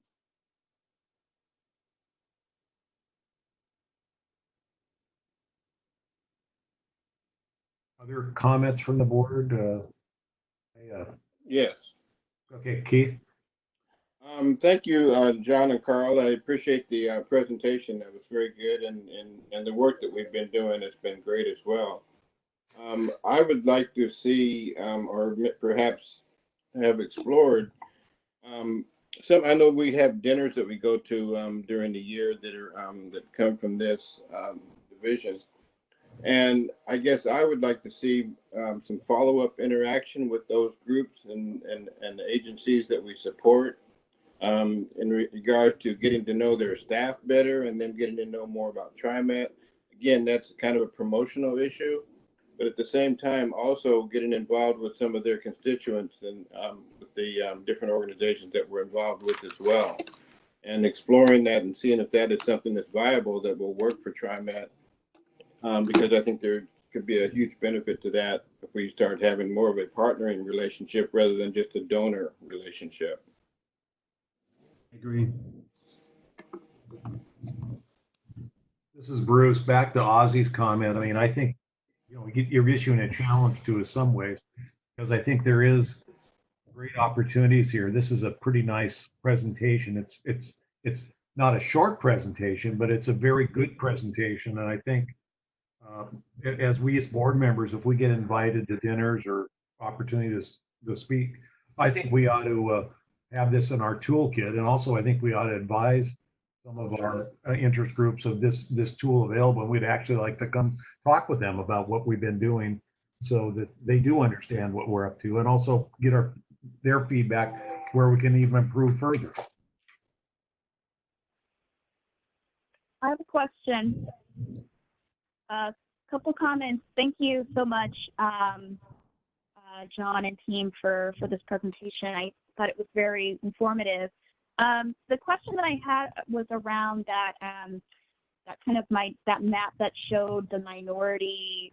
I think it was called like the minority maps, or the places where we were putting where we have lines of service that were more, minority areas. I believe that was the phrase that I caught from that slide. But I imagine that is using data from 2010, with the census happening every 10 years. And this is me being a little bit biased because I'm such a census advocate right now. How do you expect the 2020 demographics to influence, those areas where we are seeing more demographic change, more diversity, and how do you feel like our services will cater more to those areas where we are seeing more of a, eastward growth? I'm just curious if you have tapped into that. One thing that I will say as far as that is slide 4 for the equity and service, and looking at the FTA's definition of what is considered minority and low-income lines, or minority versus non-minority income, and then income status. So we utilize the American Community Survey. So although we can use the Census 2010, we do utilize the ACS just to get a better projection of what type of demographics are within our service district. And we are constantly working with our IGS team to refine and assess the differences or any deltas or changes to the demographics, looking at minority and low status, in addition to the other indicators as part of our transit equity index, just to see if we're missing the mark or if we're right on target. So I can say that, at least from what we've been assessing, it's been pretty accurate as far as the projections go. And then we can only tell what's going to be informed or influenced by the 2020 census data or the decennial. Right. Okay. Thank you. And then just one last question is, in light of the pandemic, I hate using that word, but that is the reality that's happening right now. We know that there is going to be, for sure, an additional burden or additional strain on, the populations that are, under your department, right? And so do you have any thoughts in terms of how, your department or CIAC or any of the groups that you're working with, community-based organizations, are being also affected by this in the short term? Yeah, I think the biggest concern we have is that being able to continue to sign people up for the low-income fare program, and making sure, to the extent possible, those sites are accessible. So obviously, and the shelter in place, it limits a lot of what we can do. So we're working on ways to remotely sign people up. So we can do it over the phone, and maybe even send them their passes in the mail. So we're trying to be innovative until we can get back to our normal ways of accessing and doing a lot of virtual and online conversations. Okay, great. Thank you. Comments or questions for John or Carl? Hi, it's Lori. I do have a comment.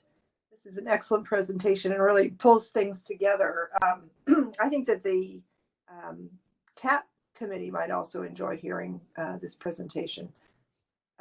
And I have a request. So I think in July of this year, we will be 2 years into the project where we've, as you mentioned, decriminalized fare evasion and decrease the consequences for fare evasion. And I think it's timely for the board as a whole to get a presentation about that, about what the nature of the changes and the effects and how the new process has been working. So I'd like to request a a presentation along those lines, maybe at the 2-year anniversary in July. Great point. We will do that. And I would just say we were scheduled for CAT to present something similar to this, but it was canceled obviously at the last CAT meeting. This is Bruce. Let's look for opportunities to talk about this. I think it is a good message, and I think it would provide others thoughts for how they could do things better as well. So I like it. So thanks for putting this together. Doug, do we have anything else for today? No, I think this is it for today. So thank you all very much for your time. Yeah, and I guess I just asked the board members how this worked for them today. The WebEx seemed to work pretty doggone well for me from my end after I was able to get in. How about from your end? Is this a good tool to use, or should we be looking at some other one? From my perspective, it's a good tool. I use a myriad of tools across all the different meetings I have, and they all seem to have their quirks and their pluses and minuses. So I would say that out of the other ones that I use, Ring Central, Zoom, all of those kind of function the same way, and this seems to work really well. Yeah, good. Yeah, Bruce, this is Linda. From my perspective, I've used Zoom with Metro, and now I use this one. And obviously, I think one of the more difficulties with this one is getting recognized when your hand is up when you want to make a comment. And I also think it might be better it's really hard to approve something if we're not roll called. I mean, other than to say I'm not going to approve it or something like that. So, and then obviously for me, it was very difficult to get in today. And only through Greg's efforts was he able to he still couldn't get my video in, but he could get my voice in, which I was greatly appreciative of. So I think it's just a matter of working through it. And I think it's a lot for you to be expected to watch to see whose hands are up and also lead the meeting. So I know within Metro, there's somebody else looking for people who have indicated they want to speak and drawing that to the attention of the chairs. And so maybe that would be something that we could add in the future. Yeah, maybe your idea of a roll call vote, maybe all things, is that what you're kind of suggesting for this? Yeah. Okay, and from my end, I can have a screen on my right side that shows everybody who puts their hand up, raises their hand. So, but the idea of having somebody else monitoring it would be helpful too. I think that was kind of keeping the airways open, because some people don't wait until they're called. Some people never get called. And so it's frustrating for those of us who want to talk and can't get acknowledged, and you feel like you have to butt in. Okay, good. I see 4 hands up now. I'm assuming those are all on stuff. So is there other comments on the software?